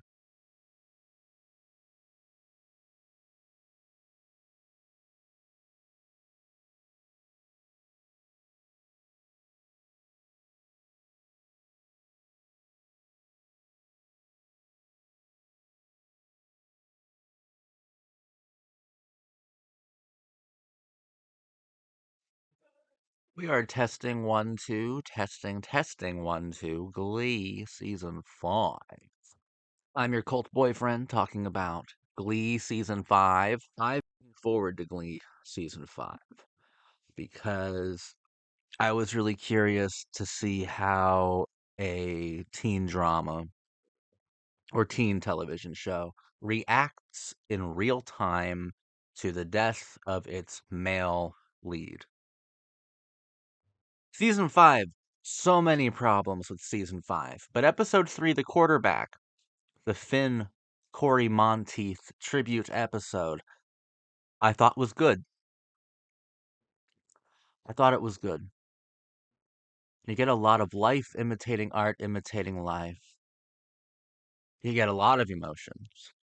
Uh, a lot of emotions that felt pretty close to real. And I was concerned because, Ryan Murphy's MO. I didn't know if the memorial to Corey Monteith was going to seem exploitative. And I can pretty happily and confidently state that the quarterback is not exploitative. It's actually a pretty genuine tribute, or at least absolutely as genuine as it could have possibly been. Corey Monteith played Finn Hudson. Corey Monteith had some struggles in his real life with addiction. I think a lot of us can relate to that sort of thing. He tragically died at 31 in Vancouver of a drug overdose. Finn was the central male lead of the show. This was Leah Michelle and Corey Monteith's show. And Corey's death almost devastated the show in a lot of ways. It definitely devastated a lot of members of the cast. It's definitely a cast who seemed pretty close with each other. And I really hope that when they were singing those songs in tribute to both Corey and Finn, and that's the kind of postmodern thing I was excited about within this season, right? Because by paying tribute to Finn, you're paying tribute to Corey, and the lines get super blurred and the whole thing feels just so cathartic. And I really hope that the performers who sung the songs within that episode felt a catharsis and didn't feel unnatural or exploited. I get a lot of catharsis from it. And that's another huge, important part of that episode because it's not just the catharsis of the performers, but it's the total and complete catharsis of the viewer. The viewer watching it, you definitely feel like Corey's memories being treated with respect, and people were crazy about Glee. People loved Glee, and I'm sure that a lot of people adored Corey. And I think that an episode like The Quarterback was therapeutic for a lot of viewers, for a lot of different people, and still therapeutic to this day. There's a beautiful part where Rachel is talking about how she expected the story to end. And this is in a large way how Glee expected its own story to end, that she would return to Lima to find Finn being a teacher, teaching in the choir room. That's how Glee was supposed to end. And now, with this unexpected tragedy, Glee has to completely redesign. That's such a powerful moment. That is such a cool and powerful moment. This is how it was supposed to end, and it never did. Wow. But the other two characters who take it extremely hard are also the two other actors who had a rather unfortunately short future as well. I'm talking about Mark Salling and Naya Rivera. Their reactions are very strong, very visceral, and it's kind of creepy, but also overwhelmingly poetic to see them sing songs in tribute to someone who died way too soon, knowing that those two actors will also die within a matter of just a few years. Naya Rivera, you're a legend, you're a queen. I have not praised her enough. I've not praised Santana enough. I love Santana. All right. I think Santana's cool. I think she's really fun. Um, And to Naya's credit, I think that all of the complexity within her comes from Naya's dominating and sensitive performance. I don't think she's a well-written character, but she's a beautifully acted and portrayed one. So Rivera did it incredibly. Puck is a whole nother fucking story, man. Um, difficult one to discuss. I thought that Mark did fine on the show. I thought he was great in the first season. I thought literally everyone was pretty great in the first season. But Mark, you can tell he was having difficulty keeping up, and his character was becoming more and more irrelevant. And maybe that even informed his own incredibly poor and disastrous decision making in his real life. Glee's a complicated show to talk about because of its cursed history. But at least with Corey Monteith's death, that is something where the show, it happened in real time and the show was able to respond to it. And his death means a lot of different things, impacted everything. You know, like you build a narrative essentially around Leah Michelle and Corey Monteith, and half of that is gone. So in real time, you have to scramble to pick up the pieces. And I was a little bit impressed with how well they did it for like the first half of it, the first like, I don't know, 12 or 13 episodes up until Nationals. I was like pretty impressed. Yeah, built up to Nationals, and then they lose, and then the Glee Club is disbanded. Interesting decision. And I was impressed that the show kept the memory of Finn alive and had the characters look at his picture and be inspired by it. I thought that was a nice touch. The quarterback was a really good episode. Nothing exploitative there. As it went on, a little exploitative, but it was still fine. It still was fine. You expect a little bit of exploitation within television, and it was just the right amount because you know that the audience is thinking about it as well. So sometimes you have to exploit to make the most out of a very bad situation, which Glee did as it kept reminding us that not only Finn, but Corey was dead as well. It speaks to the unfairness of youth. It speaks to the unfairness of life, right? Because it is so real. It is like so postmodern in the sense that every time that you are mourning Finn, you are mourning Corey, and there's essentially a lack of difference because life imitates art, which imitates life. Once the Glee Club is disbanded, the show completely crumbles. Like, and I have no idea what we are working towards, what we're working for, what the hell we're even doing. The New York City, like the last the last episodes are just like, what the fuck is this, man? But even that speaks to without Finn, without Corey, you have to regroup entirely. You have to go back to the drawing board, and sometimes you're just fucked.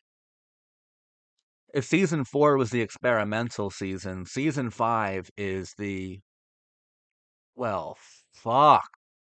That sucks season. But I think there's something really special about when a show is going through a lot of pain itself. Show like Glee, these teen dramas are so cool and so important because the audiences are normally young, or if they're not young, they are nostalgic and hypersensitive adults, and they see a lot within teen drama, within Glee. The Glee audience saw a lot within Glee, a lot to be optimistic for, a lot to believe in. And the show Glee was going through pain. And of course, Ryan Murphy, everyone involved must have known that the audience is feeling it, if not worse than anyone else, just as poorly. Sometimes a viewer only has um, the characters in a show to help them feel less alone, less lonely. Sometimes that's all someone has, you know? And the characters on Glee are the types where the misfit is championed, the outsider is championed, so really sad, lonely, and outcast individuals can see themselves in a character like Finn, and by proxy, in a actor like Corey. And when that's taken, the audience is going through an extremely, almost traumatic amount of pain. And Glee allowed the audience to mourn with the cast. Glee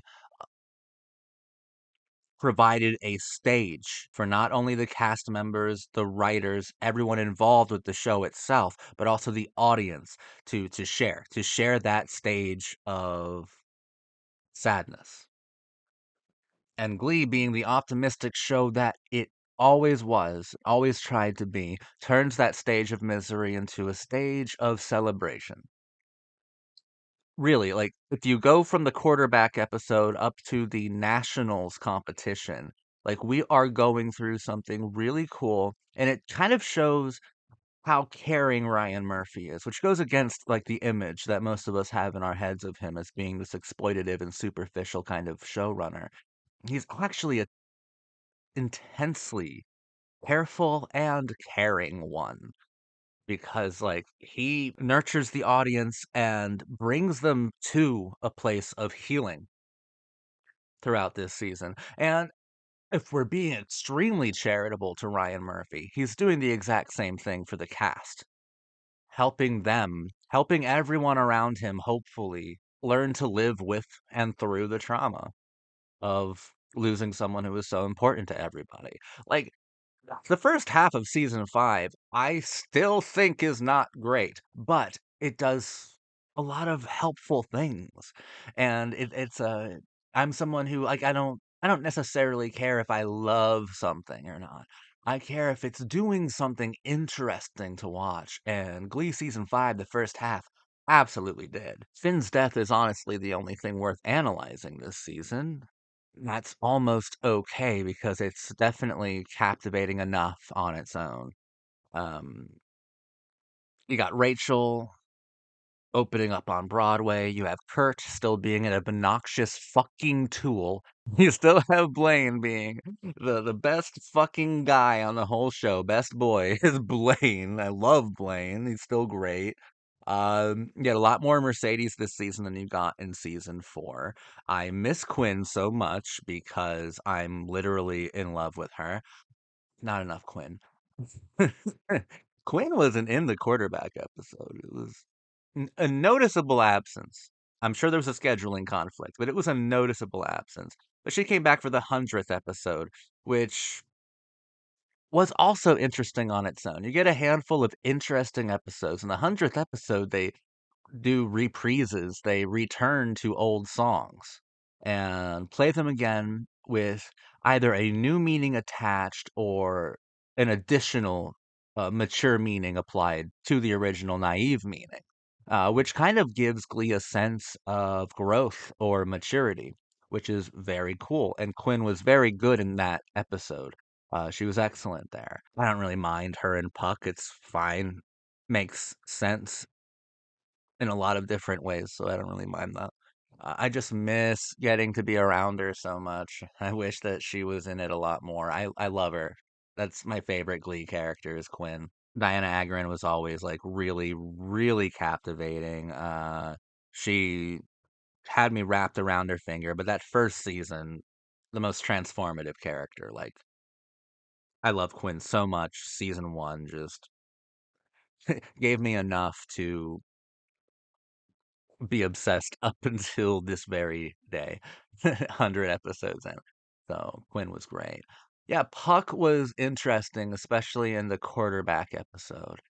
It was interesting to see how different people deal with grief, and especially deal with grief within Glee's uh, suspiciously and surprisingly limited emotional range. Because, like, Glee seems to have no limits to how much you can express emotionally, but that's just artifice. There are limits. You can't go too far into intensity. And Huck's reaction to Finn's death was rather complicated, or perhaps as confrontational as this show could ever possibly allow, like, stretched it a bit. Because he was acting aggressively, he was acting emotionally incoherently. Like, it was good. It was really good. And I guess my point was Glee has all these big emotions, but it doesn't necessarily have time for the smaller ones or the more shadowy ones, which I was happy seeing Puck kind of embody those. And Santana did too in that quarterback episode. That's why I'm saying it's so weird that Santana and Puck to me had some of the most interesting and confrontational reactions to the death of Finn or Corey, considering what would unfortunately ultimately happened within their lives as well. It was wow, it was powerful as powerful as. but I just could not be compelled to care about the second half of the season. You still get this hacky, super fucking hacky, woke bullshit writing. Out of every show I've ever covered, fucking Glee is the only one that's made me use the word woke. I'd rather not use woke and just call it fucking hacky, because that's really what it is. It's just so fucking hacky and annoying. Aggravating in so many ways. And I'm literally one of the misfits that I think you're trying to preach to. Fuck you. I don't respond to that. That's talentless, lazy. I hated everything that happened after they left nationals. What I hated most was the fact that, like, I was really warming up to Kitty, for instance. Really dug her. She's awesome. And then, wow, don't see her anymore. I understand that, like, the school year ended and everyone graduated, but that's such a weird fucking narrative structure, isn't it? Isn't that so weird? Glee have always been fascinated by its narrative structure, and they only did it perfectly in the first season, but they've, like, experimented with it in every other season. There's a clear goal within every great Glee structure, if they sell it well. Sometimes they don't sell the goal well at all.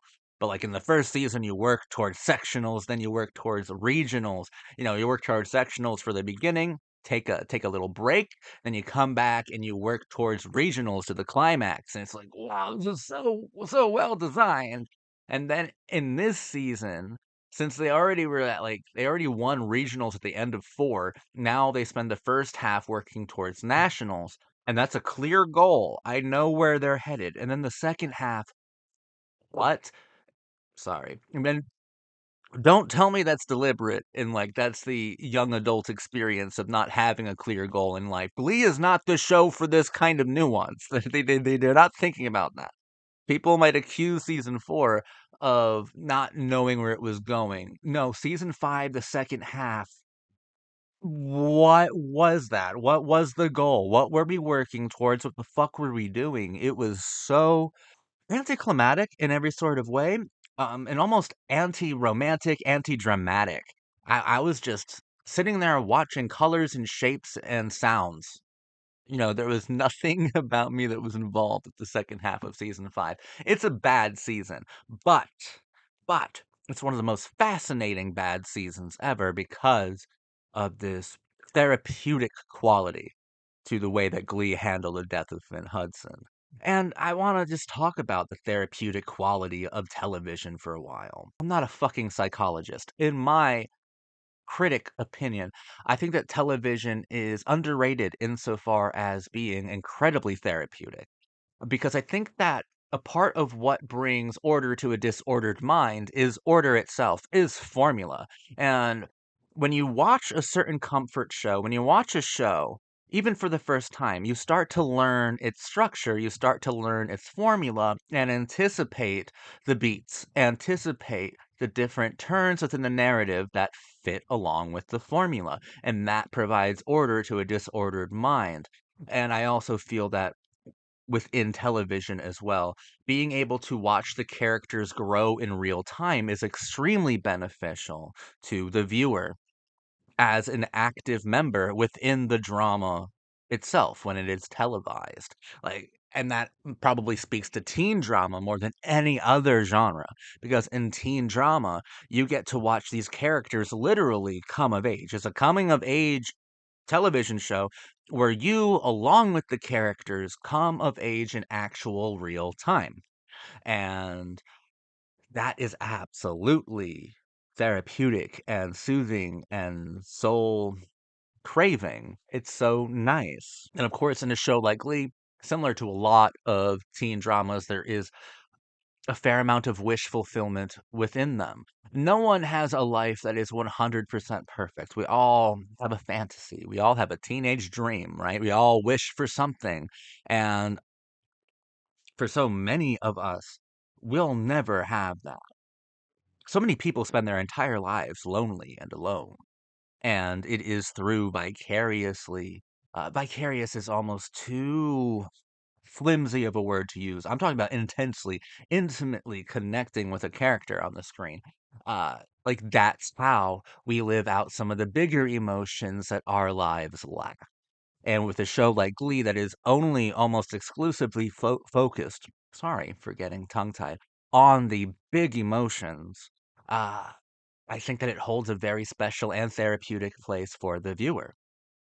No amount of therapy in the world can ever help you when you feel unloved your entire life. But a television show can, especially if you identify so heavily with the love it is showcasing. You can live through it. You are an active member in the art. I think that television is extremely important because I also believe that it is a form of therapy. And forms of therapy, especially artful ones, should be praised when it is done with a surprising amount of integrity, as the death of Finn Hudson or Corey Monteith was by Ryan Murphy, by the people on Glee. Like, we should really respect that. Like, that was handled the best that it could have possibly been handled ever. The only other way to handle it is end the show. But that is sending a really bad message to the people who are invested therapeutically within these characters, saying that there is no hope, there is no light at the end of the tunnel. Glee would never do that. Glee did not abandon um, its viewers in their time of shared depression, shared loss, and grief. Glee Glee demonstrated how to heal yourself, or at least how to start to heal yourself. And that's huge. That is absolutely huge. My problem with Glee season 5 is the problems that I've had with Glee since season 2. But there's like a worse problem in 5 where after nationals, nothing fucking matters. Anyone can see nothing fucking matters to Glee. Nothing really matters to Glee or to me. I'm losing my fucking mind, guys. Got one more season though, and it's a shorter season. I think, look, I've been really critical of the show, but I think it could save it in the final inning. I think we have a chance for the show to get really good in the last stretch and like make it connect, you know? I'm optimistic. I am. The only thing I was interested in that was teased in season 5 leading up to 6 is I do not give a fuck about Rachel's television show. I don't give a fuck about any of the people living in New York. That is all boring and stupid, and I want us not to fucking do that again. New York, not as interesting as Glee might think it is. Sorry. Ohio, way more interesting than New York. Let's be real. A lot more interesting things happen there. What interests me is when Will Schuester was offered to interview to be the new coach of Vocal Adrenaline. I really hope we follow through on that. That would be cool. That would be interesting, right? To see the dynamic at Vocal Adrenaline. Because like the regular, at least I know, anyone should know that the regular Glee Club's going to start back up. I don't know what form it will take. But if Will Schuester can be like the de facto antagonist of season 6, that's like huge. That's like massively psychological and philosophically astute. Like that would be fun to analyze. If in the final season these kids had to essentially become their father to destroy their father, their father figure to destroy their father figure. We can get fucking Freudian. We can get Oedipal Rex in Glee season 6. I'm here for it. I hope that happens. And I hope I'm not just saying a bunch of fucking meaningless words because that's another thread of the plot that they just give up on. Because that's what's happening now. Season 1 was so well connected. I normally call it a quilt, like a beautifully made tapestry with no loose threads. As the seasons progress, they hint at, experiment with new storylines, and then give up on them prematurely a lot of the time. So we have a lot of loose threads now, kind of going all over the place. This beautiful quilter tapestry is looking fucking haggard at this point. So the Vocal Adrenaline Will Schuester thing could just be another case of not following through. I just hope that's one they do follow through on because I've already got thoughts about that. Even the concept of it is a lot of fun. So, yep. Glee has been a difficult one to cover.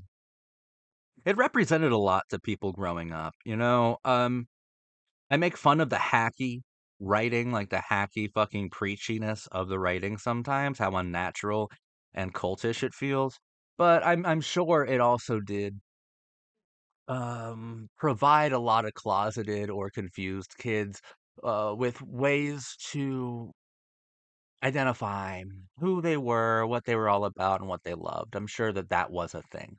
Um, I'm sure that it was like really helpful.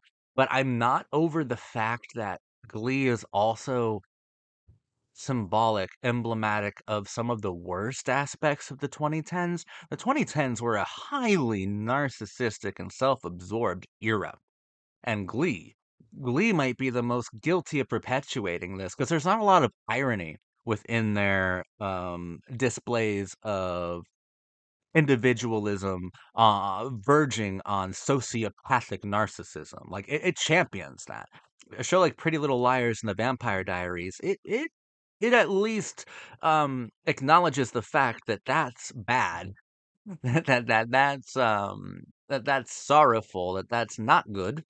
But Glee is like, no, no, every kid gets a spotlight. Every situation gets a spotlight. Every toxic thing you do, we can provide a melody to it to sanitize it for your own psyche. Like it goes a step further from individualism, a step further from being comfortable with exactly who you are, even if exactly who you are is anti-conformist. It praises the anti-conformist, but it goes way too far in that it starts to like almost cannibalize its own conceptualization of individuality and come out the other end extremist and narcissistic, whereas it is total and complete self-absorption. Like that's the problem with Glee. I think that's one of the biggest, at least philosophical problems with Glee.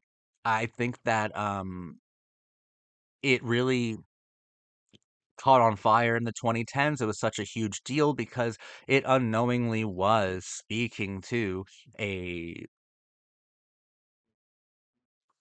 growing part of young people that was extremely narcissistic. And like, I'm not saying they're becoming monsters. I think that young people in the 2010s, they were comforted by narcissism. They reached out for narcissism because they were so unseen in their real lives, because media was becoming like so expansive, and they felt like an even smaller drop of water in a massive ocean, like an even more massive ocean, right? They felt even smaller because everything was feeling more and more multiplied in every single kind of way.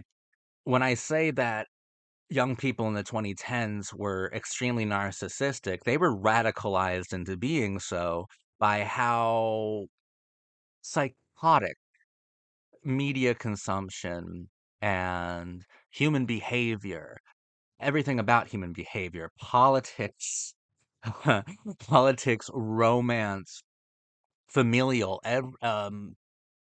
social, every single thing about the human experience in the 2010s was kind of radicalizing by way of being so isolating and demanding. And sometimes the only thing to do is to rebel against that in an extremist way. And that's narcissism. It's just that people never really recognize that. But if you get too self centered, too lost within yourself, you lose the plot of the narrative of your life. Just look at what happened to Glee. It lost the plot of itself. It lost the plot. It lost control of the show quickly. So Glee, I think, does represent a lot to culture. It's just a lot of it I don't think is very positive. Like it wears a mask of positivity because it provides a place for all sorts of queer and misfit kids to feel good about themselves and feel seen. It's a celebration of the misfit in a lot of ways. It's a celebration of the individual, but it is so grotesquely celebratory that it becomes a celebration of narcissism. But whatever. I don't like really care too much, but yeah, one more season. Let's see. Let's see if we could take this sinking ship and point it home. Let's see if Glee can save itself. Season 5 was interesting though. I was looking forward to it from the beginning because I knew it would offer not only pathos but an interesting amount of real postmodern catharsis, which is my favorite kind of catharsis. I've been your cult boyfriend. Thanks for watching.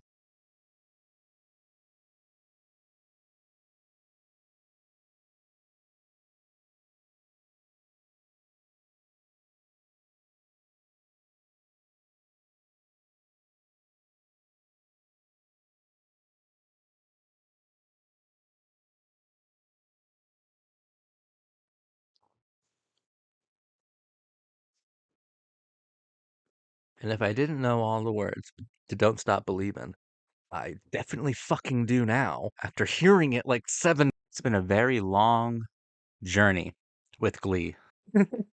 It's been crazy with Glee.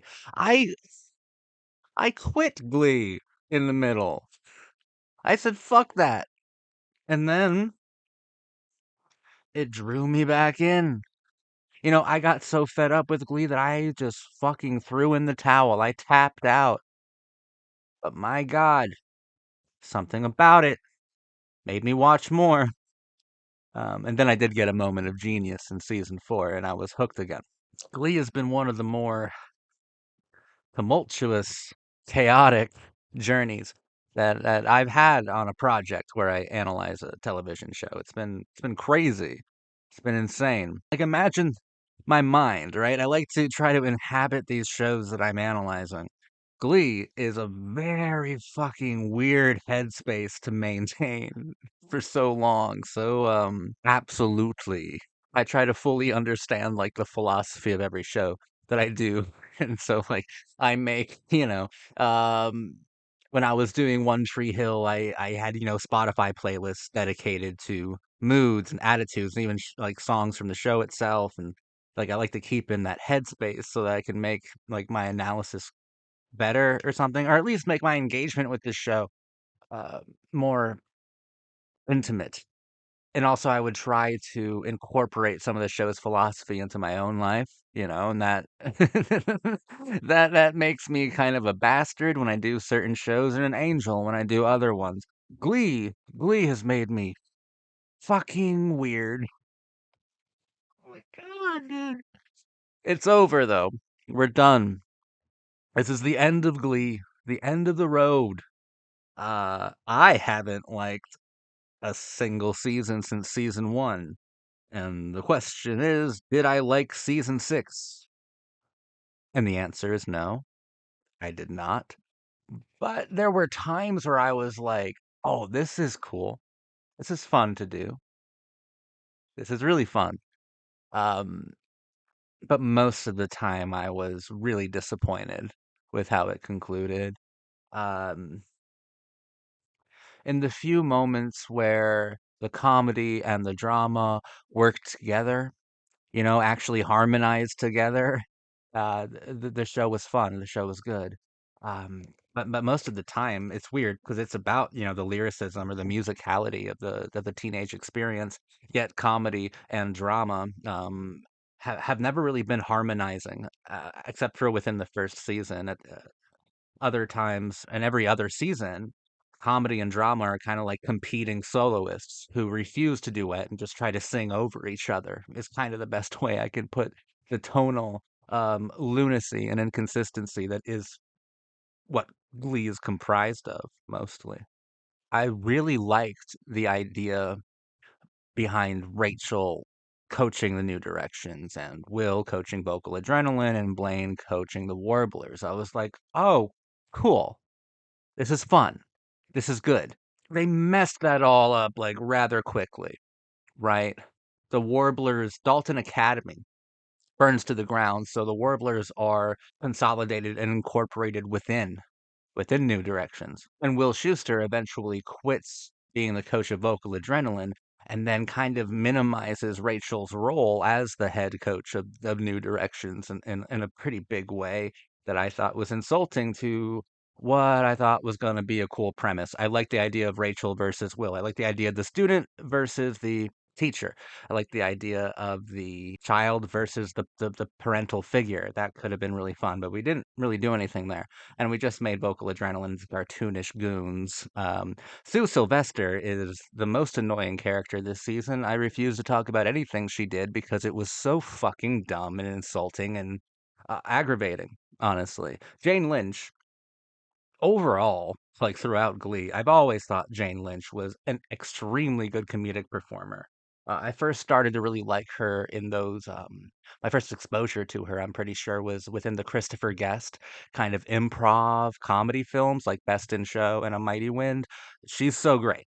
She's so excellent. Okay, like she's funny. She has perfect delivery. And when I say I hated Sue Sylvester this season, it's mostly because Glee completed its goal, I guess, into turning into some stupid cartoon. Most of Glee season 6 was very cartoonish. And Sue Sylvester was Wile E. Coyote. Sue Sylvester was Elmer Fudd. Like they're analyzing the final episodes of Glee is just as pointless as analyzing a fucking Looney Tunes skit. It's kind of empty. These moments that I really love, they're not important enough. Like they don't like dominate the narrative ever, so they're almost like garnishes. But I still really appreciate them. First of all, like I had mistakenly high expectations going to season 6 because we were introduced to this new handful of kids, and I was like, oh my God, I think I like them all. I think they're all pretty cool. I don't mind this. And the one I liked most uh was Spencer. It was called The Postmodern Gay. Dubbed The Postmodern Gay by Sue Beth. No, he introduces himself as a postmodern gay. And he's fucking right. He's so correct. In the beginning of his character, when we first meet him, and he's like, you can tell Perk's trying to get him to join the Glee Club, and you can tell that Spencer is voicing maybe like my own criticisms of Glee in a large way, and Kurt is representative of Glee as an entire show, as an entire property. It's the show itself within that moment, and Spencer's like, no, I don't have you to thank for like queer normalization. I have Modern Family to thank for that. And he is so right. Let's be honest about this. I liked a lot of his criticisms of the candy colored marshmallow philosophy of Glee. I liked the concept of the postmodern gay character within Glee who spends half of his arc criticizing Glee itself as well as the club, and then the second part of his arc falling in love because that's how you defeat postmodernism is by introducing a new sincerity, and that's what they did here. Like that's a cool character with a cool arc, and one that I really appreciated because I was it definitely called me out. It was good. Touche, postmodern gay. Like um it was Glee playfully interacting with some, I think, pretty robust criticisms of itself, from postmodernists. Which, hello, hi, that's what I am. That was fun. That was really cool. I love that. Yeah, we get a handful of new kids. I think they're awesome. Yeah, I really did like them. I actually wouldn't have minded following them a bit longer. I liked them a lot. And all of the old kids are gone from seasons 4 and 5, which I don't mind because I hated them all except for Kitty, and she's the only one who comes back. Thank you, Becca Tobin. You truly are great on Glee. You did a great job, and I love being around Kitty. She's really cool, and they gave her a decent amount of heart and sensitivity in this final season. They did that as well in season 5. Like she's a good character. She's actually a good character. This season was full of like pretty good characters. So it's definitely not the worst season of Glee that I've seen. The final episode might be one of the worst episodes of Glee I've seen, though. That was a bummer. A bummer because literally everyone has the most successful outcome that you could possibly think of. Like, fuck, fuck. What? You're right. I'm watching Wish Fulfillment the show, Wish Fulfillment the series. I'm not really sure why I expected it to be any different, but I certainly didn't expect it to be this shameless about it.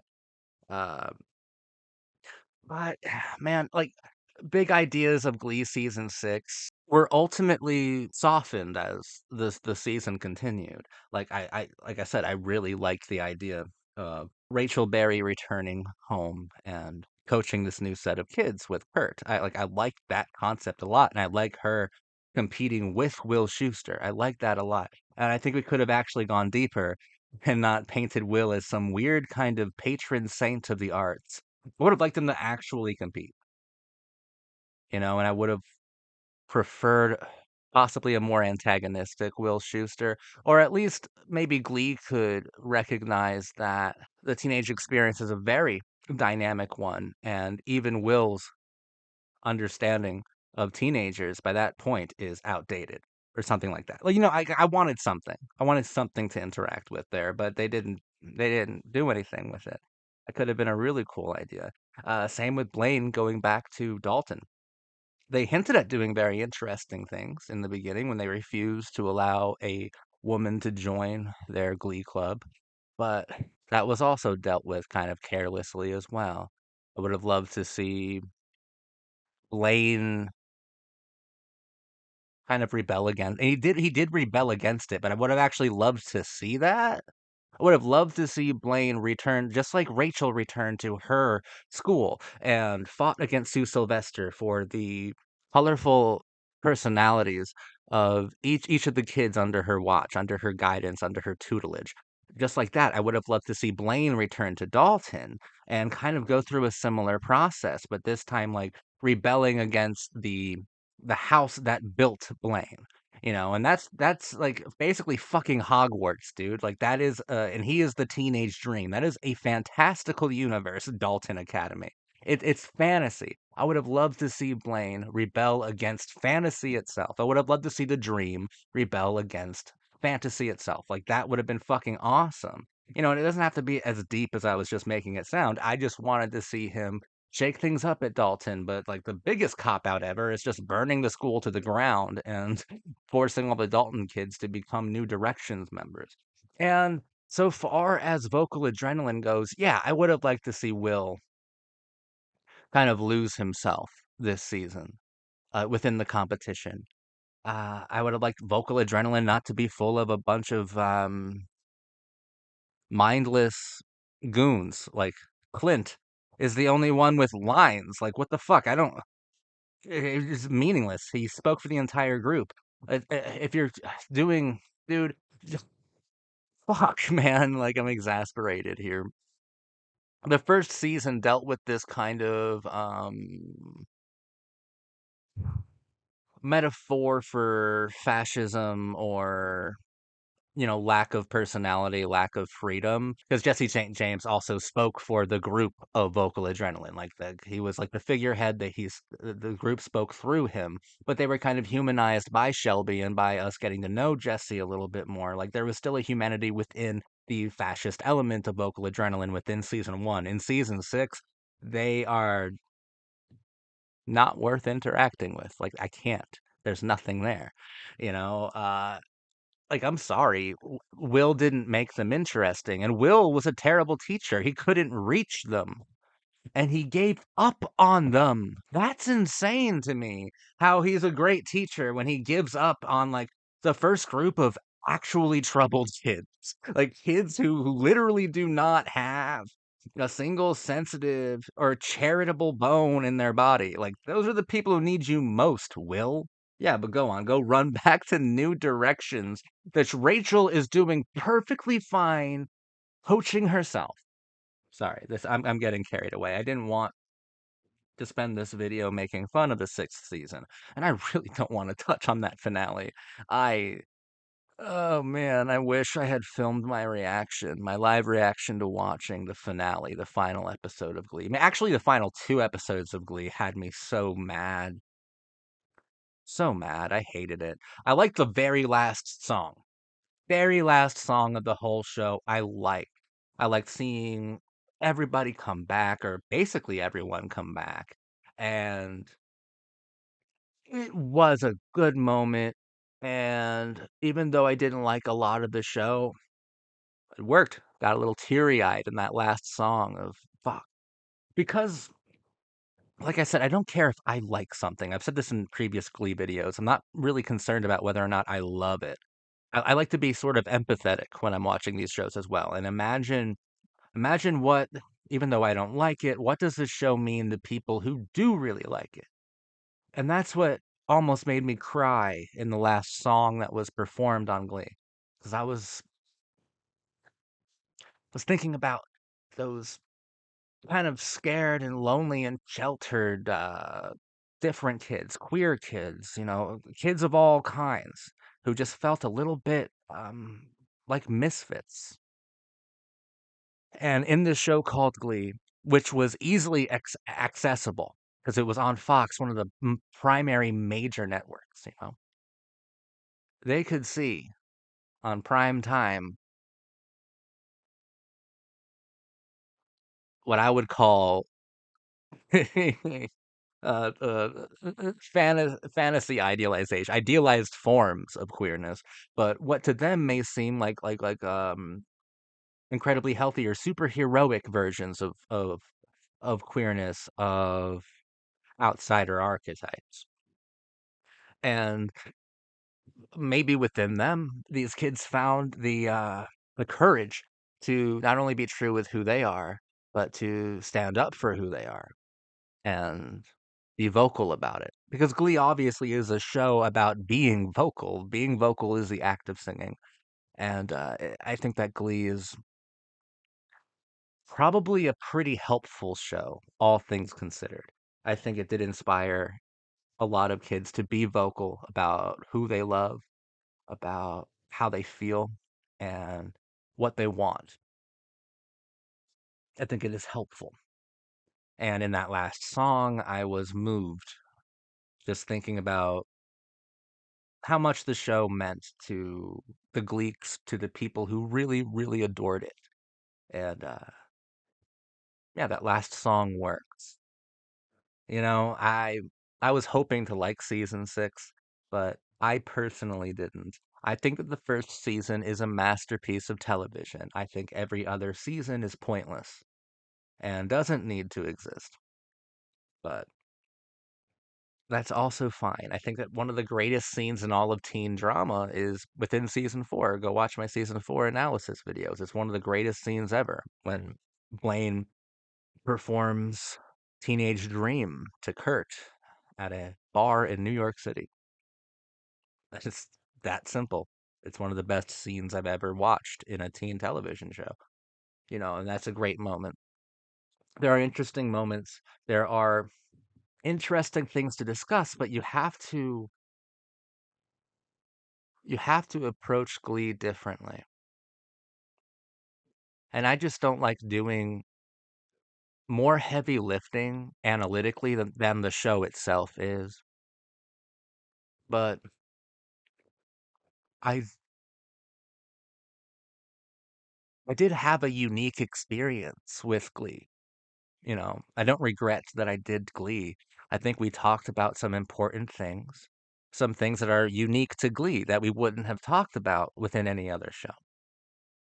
And I think that Glee is uniquely important to both millennials and Gen Z. I think Glee was probably instructive. Uh, gave a lot of different reasons to be hopeful in a world that can seem ultimately very hopeless.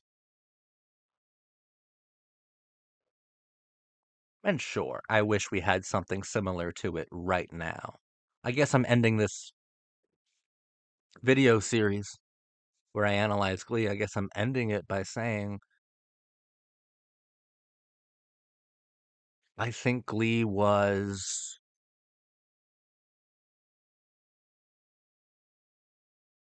I think Glee did good work.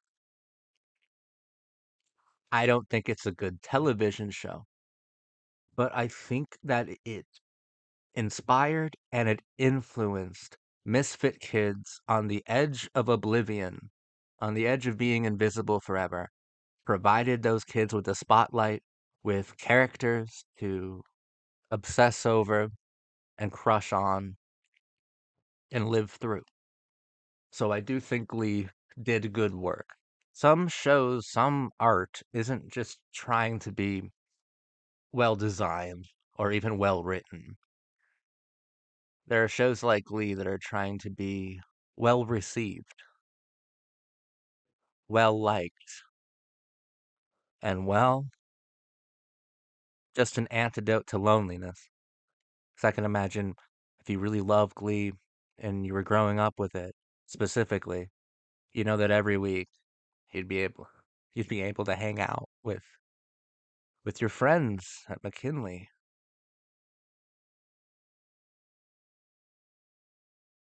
And maybe that even saved a lot of people. Because this is a show about a lot of big and desperate emotions. I take issue with how those emotions are expressed. I take issue with most of Glee. But what I don't take issue with is how I do completely believe it helped people. I have to admit that. So, yeah, I want to end this analysis series by saying something nice about Glee. And I think that's one of the nicest things I could possibly say about any form of media is that it was a societal good, is that it did good for people, and that maybe this show more than any other show I can see saving someone's life, like saving some 13-year-old kid's life. I could see that happening with this show. So, a lot of power to Glee. But I'm your cult boyfriend. I I analyze structure, form, characters, growth, postmodern qualities. Glee was a very poorly made, written, designed, acted television show. It was very poor. First season, masterpiece. Put the first season in the fucking Louvre. Take down the Mona Lisa. Just put the first season of Glee there. That's how much I believe in season one. The rest can go into the dumpster. but, but, if we did that, I don't know, man. Like, Glee did affect culture.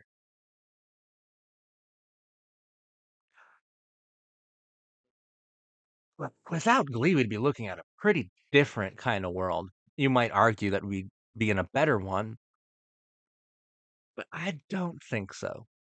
I think anything ultimately that celebrates the misfit, even if I'd argue that it's a sanitized and idealized misfit, is a good, is a good thing. And Glee, yes, Glee was a good thing. So, thank you, Ryan Murphy. Thank you, Leo Michelle. Thank you, Corey Monteith. Thank you. This has been a ride. This has been wild for me. Thank you for watching my Glee videos.